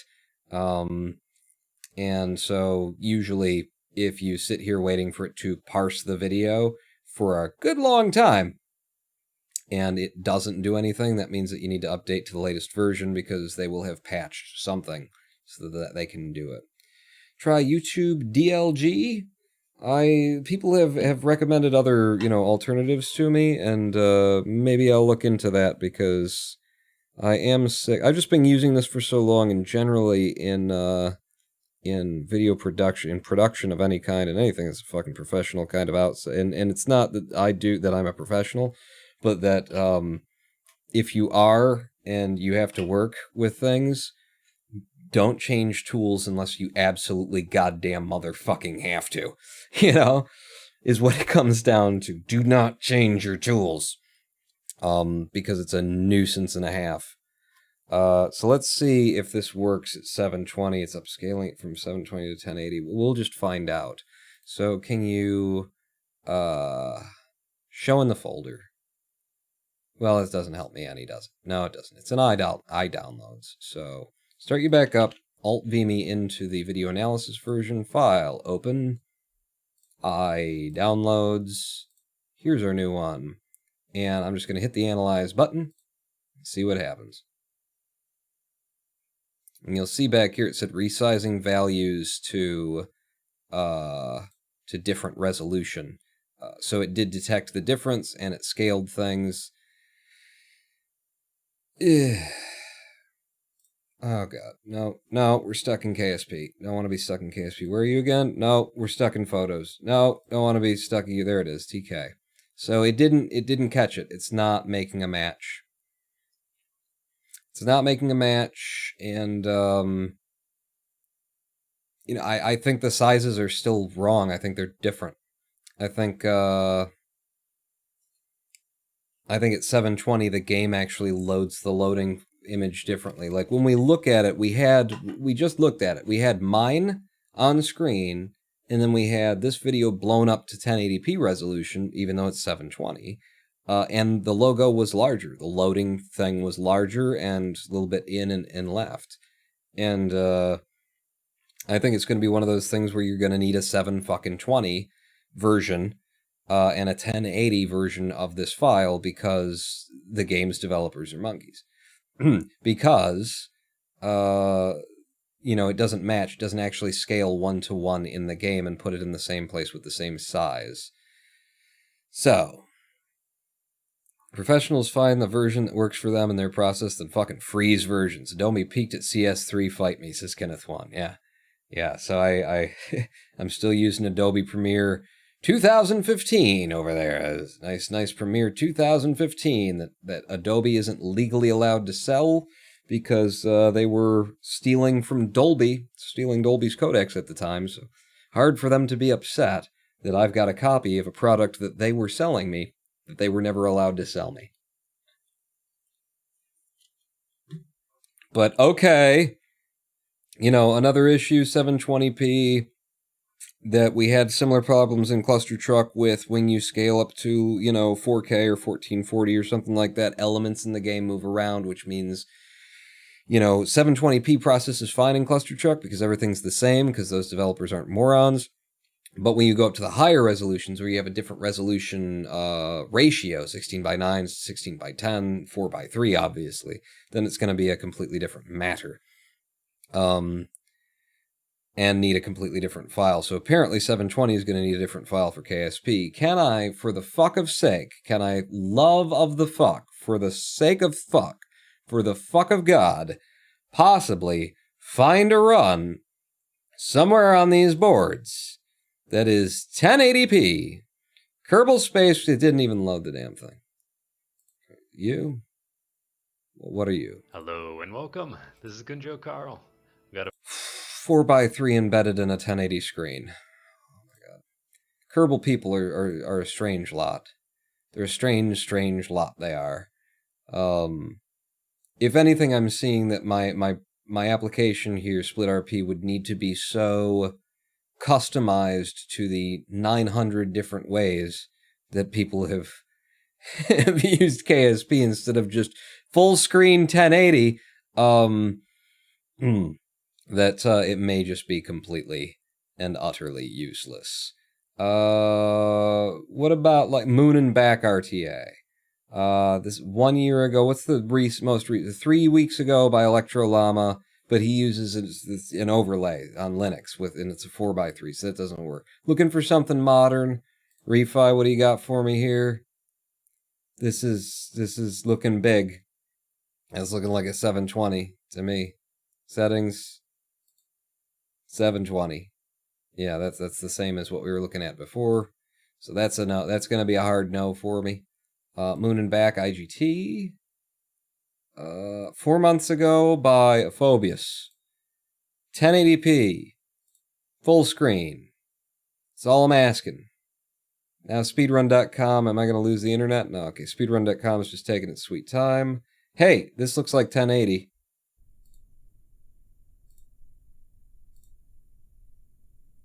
Well, it looks like smaller scaling anyway. What? IGT Sandbox. Oh, so it doesn't matter? You just get to start in-game and then launch the ship that you've made and... Okay.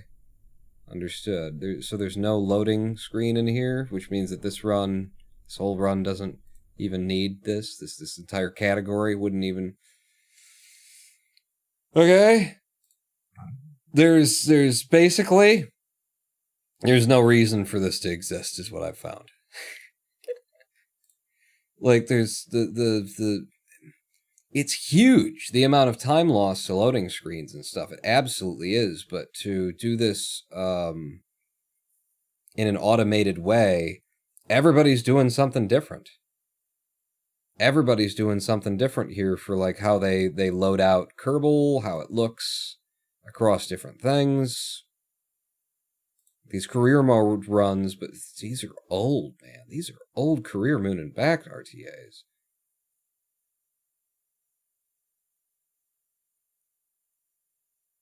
And because of that, it would require configurations for like every individual thing, which means like my whole SplitRP, you know, that's a direction that it would go if I focused on building out the video moderation thing, would be so that you can use the same basic tests, be able to move them around like in the application without editing config files and stuff like that. It's a lot of UI development. It's a lot of work. It's basically making a video editor. A lot of the things that are in a video editor. Hello, Realize TV.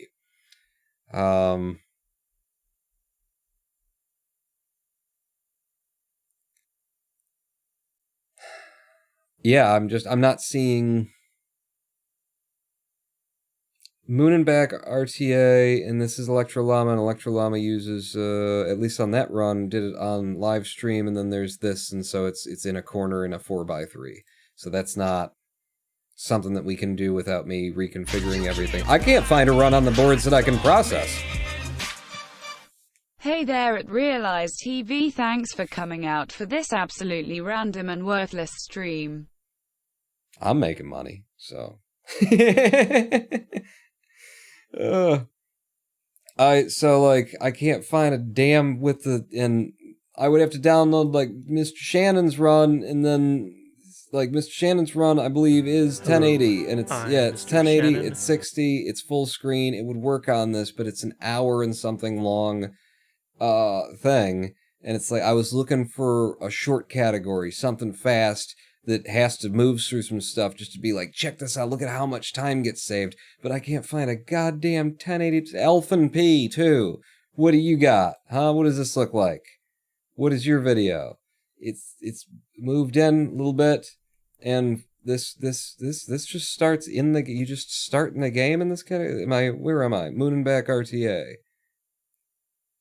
In Sandbox. Go to career Moon and Back RTA. I mean, the older it is, the less likely I feel it is that we'll get 1080p out of it. 518. Come on, baby.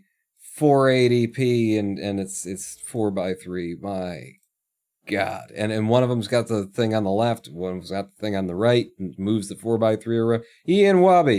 Wait, no, that's what we just looked at. What I meant to say was, Kunjo Carl, save me. We already looked at Kunjo Carl, he didn't save you. Somebody, Daedalus, 16 minute 49 second, 1080, it's embedded in a Twitch thing here. So it's not a full screen run, it's Daedalus, not Daedalus, Daedalus. Jazz speed runs. 1080p full, no, it's gonna be in, it's embedded, it's embedded. So no, that's not, that doesn't, you'd need modification for that. Zaspera, this one, 1080p full, she's actually sitting in front of the loading bar there. In front of the loading bar. So no, that's a no. There's a single fucking run on here. Running in the most standard resolution in gameplay mode on the planet. KSP, strange players. How long did you spend making this Islam by day? I don't know. We've been here for 3.5 hours. I spent the first hour and 20 minutes just kind of talking about nothing, and then we made this file for it. So hour minus that, so 2 hours. 2 hours making this config file and the image and working out some of the bugs, glitches, and things. Boom, got it ready, working. It works on my stuff. Let's go show work on somebody else's. There in a single goddamn run on the whole board. It's just full screen 1080. You know, we've got runs, you know, in cluster truck that aren't, you know, but 720 at full screen works because it's got the same, you know, sizes of everything. It's just it's 16:9, so it just scales down evenly. Kerbal Space Program doesn't, apparently. And they did something different and unnecessary, like they usually do, that made the UI less helpful. So yeah, it's done. It's just not helpful at all to anybody in any of these categories or any of these runs that I can find anyway. Science mode, very underrun. So it's just Electrolamo uses an embedded kind of a thing. I mean, it's entirely, you could sit down, you could go in here, and what you do, I'll show you exactly what you do, okay? You go like this, go like this. Pause, Jesus Christ, that is low res. Is that quality? All right, that's the quality. All right, fair enough. So you pause the thing, and then you get it. It's just like pausing it sucks here, but you get in and you do these. You could go. You start up and you go. Give me Win Spy. Win Spy. Win. Really? Where Cortana? No. Fuck you, Cortana. I wasn't talking to you. Win Spy. Windows Spy. Windows Spy. Windows Spy. You want Windows Spy open. And you just like move your cursor over I mean, you take a screenshot, pull it into GIMP or Photoshop or just fucking MS Paint, you get this too. Move your pixel over there and it's like, okay, so the space is 971, 263 at that corner. You know, so it's 0 to 0, down to, and then you drag down here and you find out what the, you know, screen position is. And then you just change the values in the config file to be that. But this is a different size of thing, and that would be for this run that uses this and pushes everything to the left. And then there's another 4x3 run we saw that puts this on the left and pushes this over here. And then we got 720 runs, and the 720 runs that put them over here, except for this is a different size of 720 than it is in 1080. So yeah. You know, it works though. It works. My code works. Just nobody's running at 1080 full screen. Open. Let's do it. Let's fuck. You know what? What? YouTubed. This is the shortest run that I've got too. It's the shortest fucking run that I've got. So YouTube and then KSP speedruns, and then it's a 46.5 minute. The video is a little bit longer than that. Put the analysis in. If I pull you down to here, and then that's the run finished, 46:58, which, yeah, I mean, I look like I'm celebrating, right? That's the run finished. It's all checked, yeah. So analyze that. So here's the deal. At the current rate of video analysis, like we watch down here as it finds the thing and marks them. So boom, it found the frame on which we start, which was apparently frame 523. And now it's doing splits, and now it's registering how much, you know, time is going between those splits and how much of it is lost and how much of it is good and stuff like that. The deal is, we've been watching this for however long we've been watching this, like 24, 25, 6, 7, 8, 9, 30, 1, 2, 3, 4, 5, 6, 7, 8, 9, 40, 1, 2. So it's like, this is a 40-minute run. We would probably have the result for a 50-minute run, more or less. We would probably have the results in about 42 minutes. So if we sit here for 42 minutes, then it will take out all of the time, all of the black screens from this very long run. That will have more than a fair, you know, more than it'll have a few friggin' black screens. Reversions kick up the loading screen too, don't they? So when you revert, that would be time that you gotta wait for it to revert that might get logged with the loading screen. I'm not 1,000% sure, but that seems about right to me. But the amount of time that will take to actually process this video in full is significant. And this was always going to be like the issue for longer runs in KSP, is that this would work. And it would work pretty good. Like this, it actually might be more useful here than anywhere else. Because in a long run, if you are moderating and you don't want to like go through the run and chop it up yourself by hand, and figure out what the times are, then you just turn this on, load it up, turn it on, walk away. Especially if you've got it in 720p instead of 1080p, it will process a lot faster because it has less pixels to analyze for all of this. It'll process a lot quicker, and then you can, just walk away, come back to it, and it'll give you the results. Then you double check that the results look right according to the readouts, and boom, you've got the IGT, and you didn't have to sit there and chop it up. So for longer runs, it might have actually made sense. It makes sense in one way, and in the other way, it takes a while, You could do it yourself faster if you're good at this stuff. I could, probably go through this whole thing in about 8 minutes and cut out all the black stuff if you're good at it. But, also, you have to do that, as opposed to just throwing it in the oven to cook and then it comes out. Definitely way more useful for cluster truck, but, its main foible and flaw here in KSP seems to be that nobody in KSP... nobody in KSP is running 1080 full screen. I couldn't even find, there isn't even a preponderance of people running in 720 full screen, and of those running in 4:3 resolutions, the 4:3 resolutions are embedded into a 16:9 ratio and then moved either to the left or the right. We saw one that was in the middle. And then we got, webcams where people are sitting blocking the loading thing.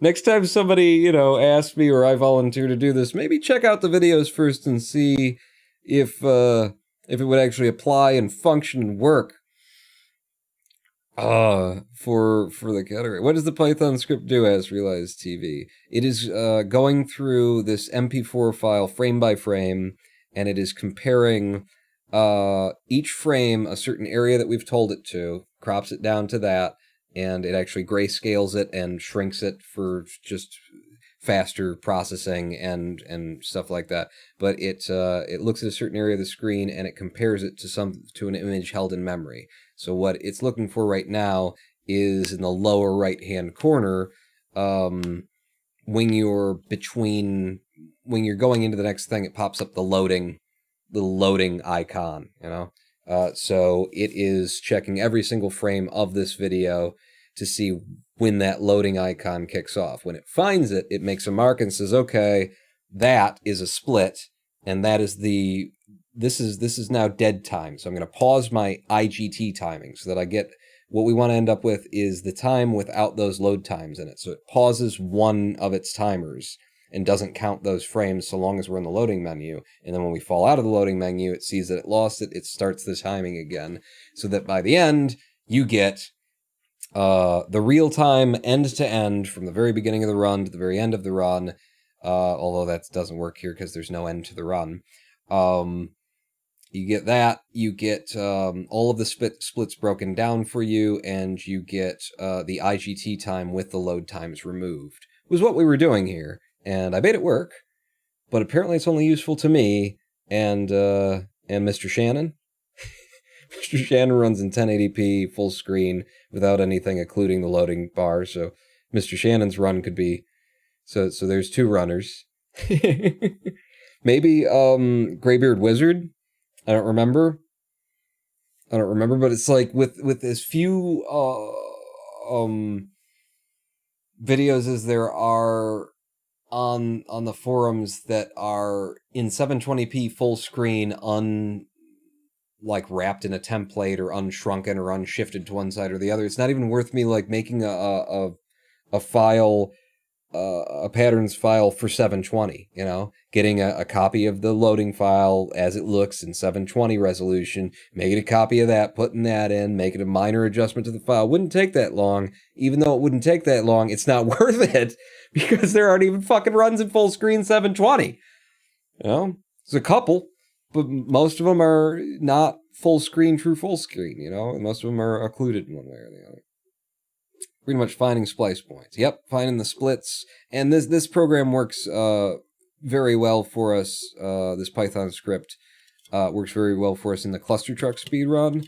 I was just modifying it for Kerbal Space Program speedrun as well. But in cluster truck, it does some pretty fucking amazing things to be able to to know what's going on, not only in the video file, but you can run this program live for splitting. Although there's really no need to now because we've got a memory monitoring splitter that's better, easier. It's not taking up CPU to watch your screen and do processing. It's just watching memory values change. So that one's better to run live in all circumstances as far as I'm concerned. My runs are generally in full screen, but not in 1080p, so I don't know. It's just Electric Pan's KSP, yeah.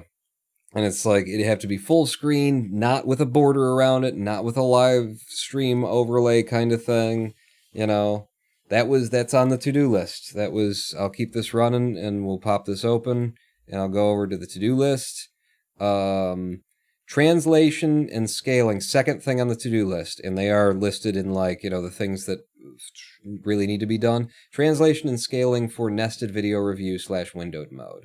So, if you've got a run that's squeezed down, as, a lot of live streamers do, then, the idea would be, I could set that up. I've got the math already in here and the functions written, I think. If you just told it where the top XY was and the bottom XY was, then it can just do all of the math, or the top XY and then the width and the height of where it is, then it can just do the math and translate all of its values to where it needs to be. But so I just need to give you that ability to put those in and then wire it up in code to work that way. Board 154, 11 months on a 7-month streak. Thank you so much for the subscription. Welcome back to the Big Dick Club. Board 154, very, very timely name for this live stream. It was a boring thing that we were going to do. We boringly did it, and now that it's done, I'm boringly telling you why it's of no use. It just wasted 3.5 hours of my life. And you too, watching it if you've been here. Endgame is timing arbitrary KSP runs to establish rankings based on user performance instead of computer performance. Yeah, that's the goal, is to take out the load times so that having a slower computer is less of an impact on your run. But these were the to-dos if I were to continue developing on SplitRP. Save last directory for video analysis. Very easy. You just, when a file is opened, you write the directory path to the settings.config, and then the next time it's opened, it uses that, and now it's saved there. You close the program, reopen it, it'll reopen the last directory. Just something that I hadn't gotten around to yet. Add cancel analysis functionality. So right now this is running, and if I wanted to cancel it, I can't. It's just analyzing. I have to close the damn program to cancel it. So, making that button switch over to a cancel button. Another simple thing that I was going to do. Add splits to list during analysis. So right now we could be seeing over here the splits that it has done, as opposed to at the end of the analysis, it will run through the entire log that it made and then generate those splits over here and tell us that information. It could be doing it right now because, over here it's kind of doing it right here. We've got the information. It was just, how I wrote the function when I wrote the function. Might as well do it the other way. It's better. Timeline UI needs to zoom and pan. The only reason that that's this far down the list is because it's a big goddamn job. That's hard to do. Make a tkinter UI interface where the timeline zooms, and then you can pan the timeline just by dragging, and it's a big fucking deal. Trying to figure out how to make tkinter in Python give you the results you're looking for and make it feel good. Generate timeline blocks from splits list.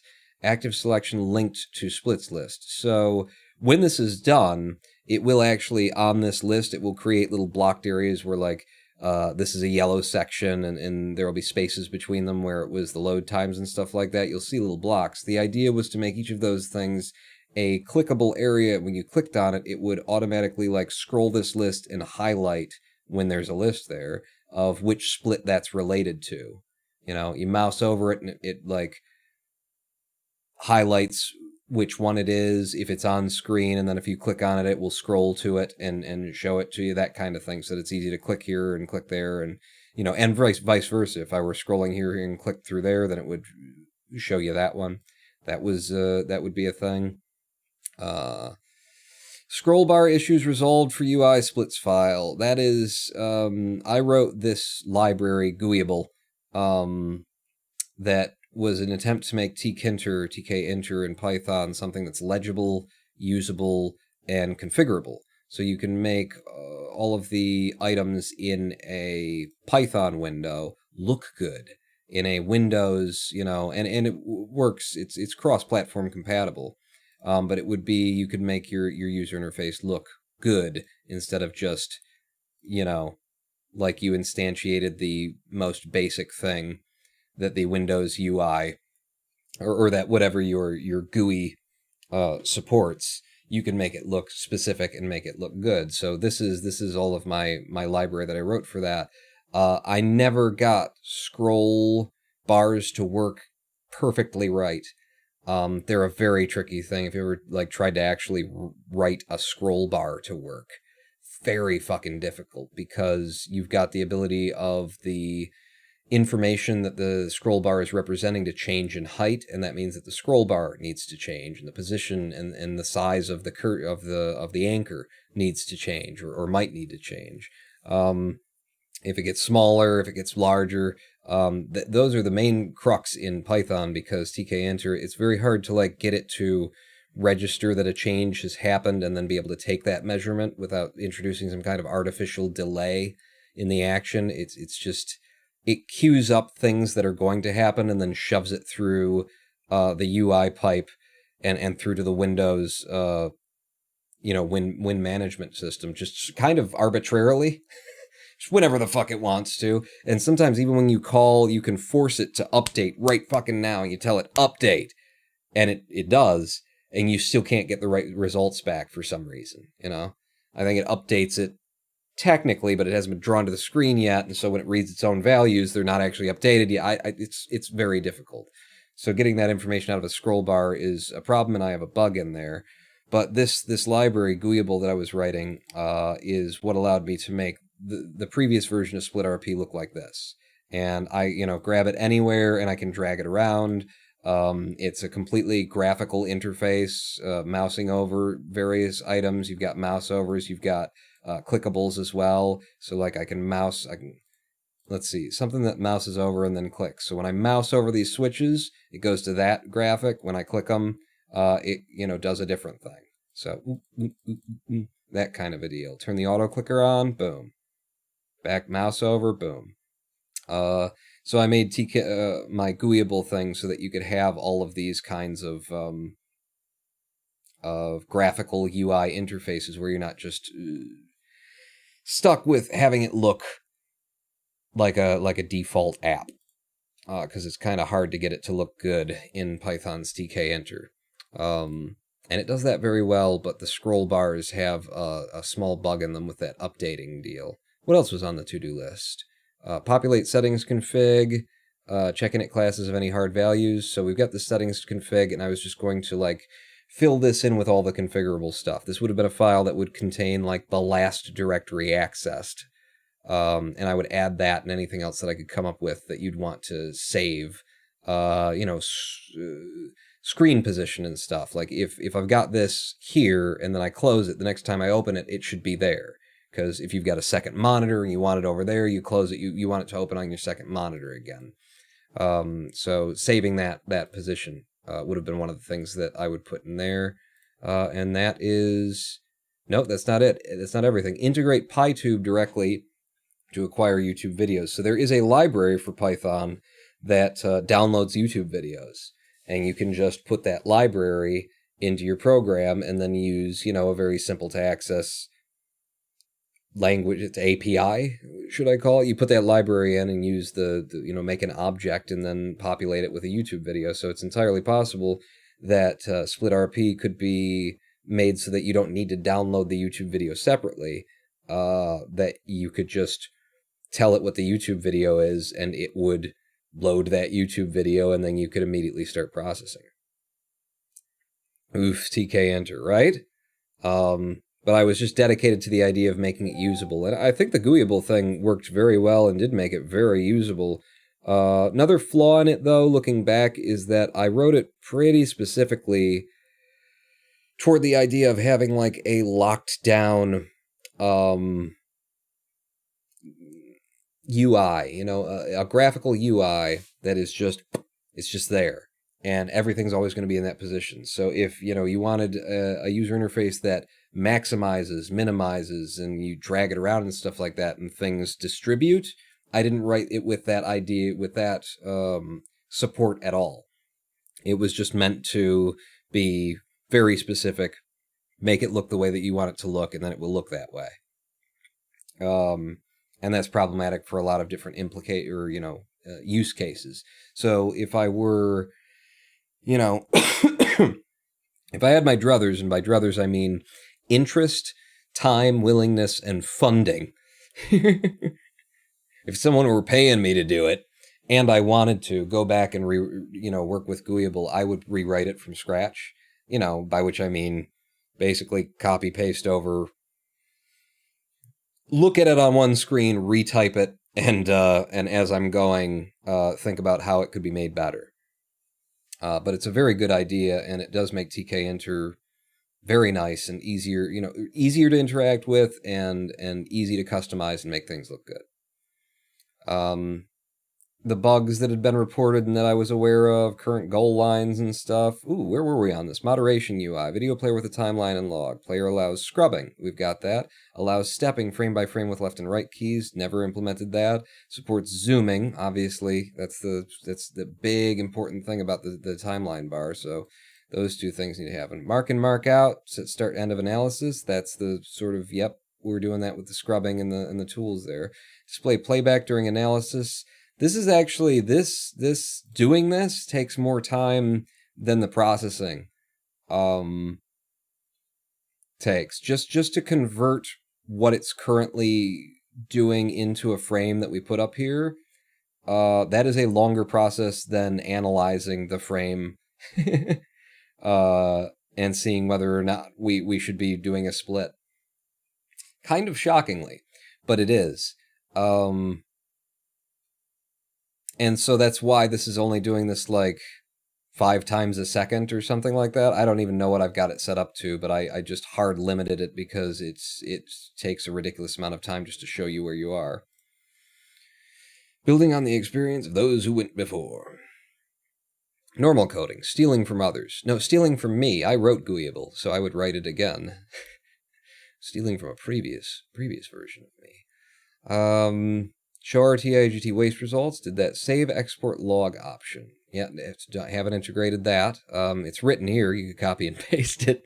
Mark splits and pause unpause events on timeline. That's being done. Color code segments between events and display segment details on hover. So we've done the color code of segments. That actually does happen when it outputs it, but displaying segment details on hover never did.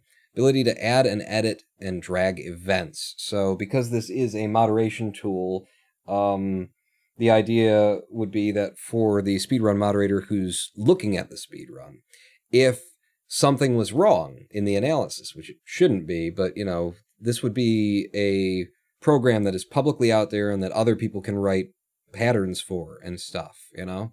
Other people can do what we did today over the course of 2 hours and make a pattern for KSP.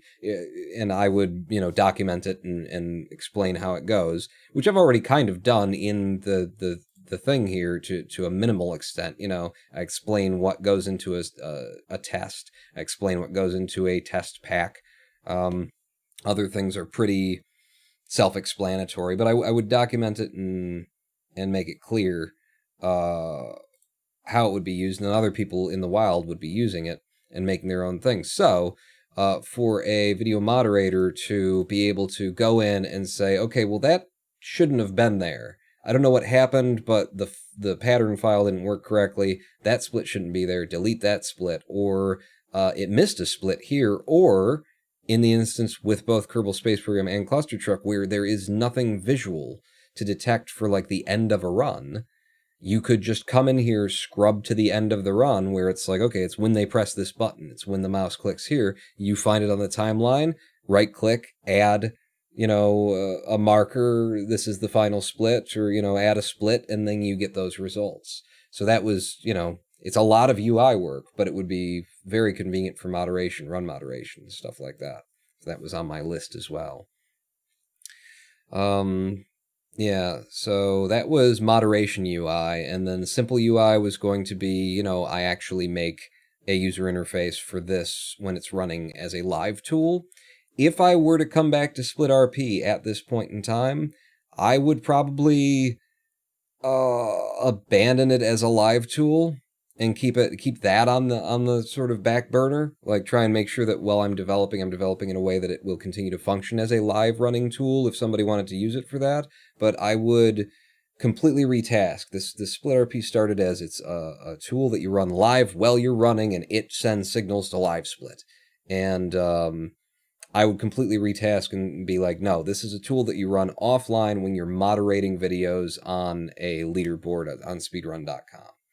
And I would focus on making it as convenient as possible and as feature-rich for the things that you need in moderation. Hello, Butthole Buddha also. For panning, I'd imagine AI can zoom. Huh? Who? But yeah, and then to do later, address the issue of windowed mode, the idea of, what if you're running your game, whatever game you're playing, in windowed mode as opposed to full screen? And I guess that's kind of determine/match the scale. If you have the option to drag it to a non-16:9, and some games do, that's a whole fucking issue is what that is. That's like an unresolvable issue is what that is. But if it's in a 16:9 locked scale, or if it's a 4:3, but you've written the file for it, that kind of thing, that would be resolved by translation scaling for nested video review in windowed mode, I think. But yeah, so those are like the to-dos that were on there. I've really just been sitting here talking, just to see how deep we could get into this being done. Because wouldn't it be cool to sit here, run it through the whole video, and then get the result back on the live stream, and then be like, boom! So that's the time, that's how it works, even though it's pretty much of no use to the Kerbal Space Program speedrunning community, because everybody records in a different resolution and ratio, and it's got it all masked, and there's people sitting in front of loading things. That said, we're definitely not going to get to the end of this process by the time that I end the live stream.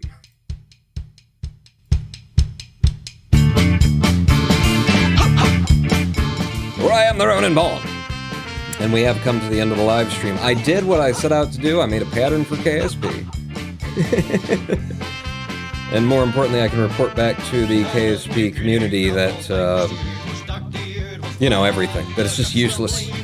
It's useless because everybody's doing a different thing, video-wise, and the tool is not developed to the level where it would be. Even if it was developed and finished, everybody's doing something different. It would be so inconvenient to have to change the settings and the thing every fucking time. This guy does it this way, this guy does it this way. I gotta do it. It would have to be, I would just have to develop this program on the UI end way more.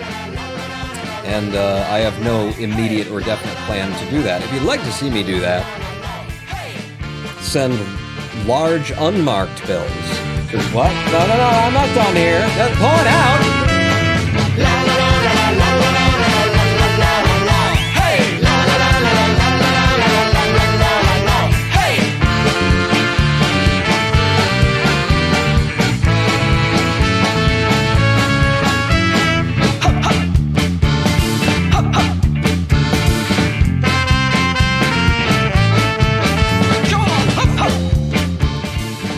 And I apologize yet again on behalf of Comcast because, they broke the live stream in the middle, which means, the subs and the bits, the cheers and everything, they don't actually show up in the credits because Comcast broke the live stream by dropping my internet like they like to do for $90 a month.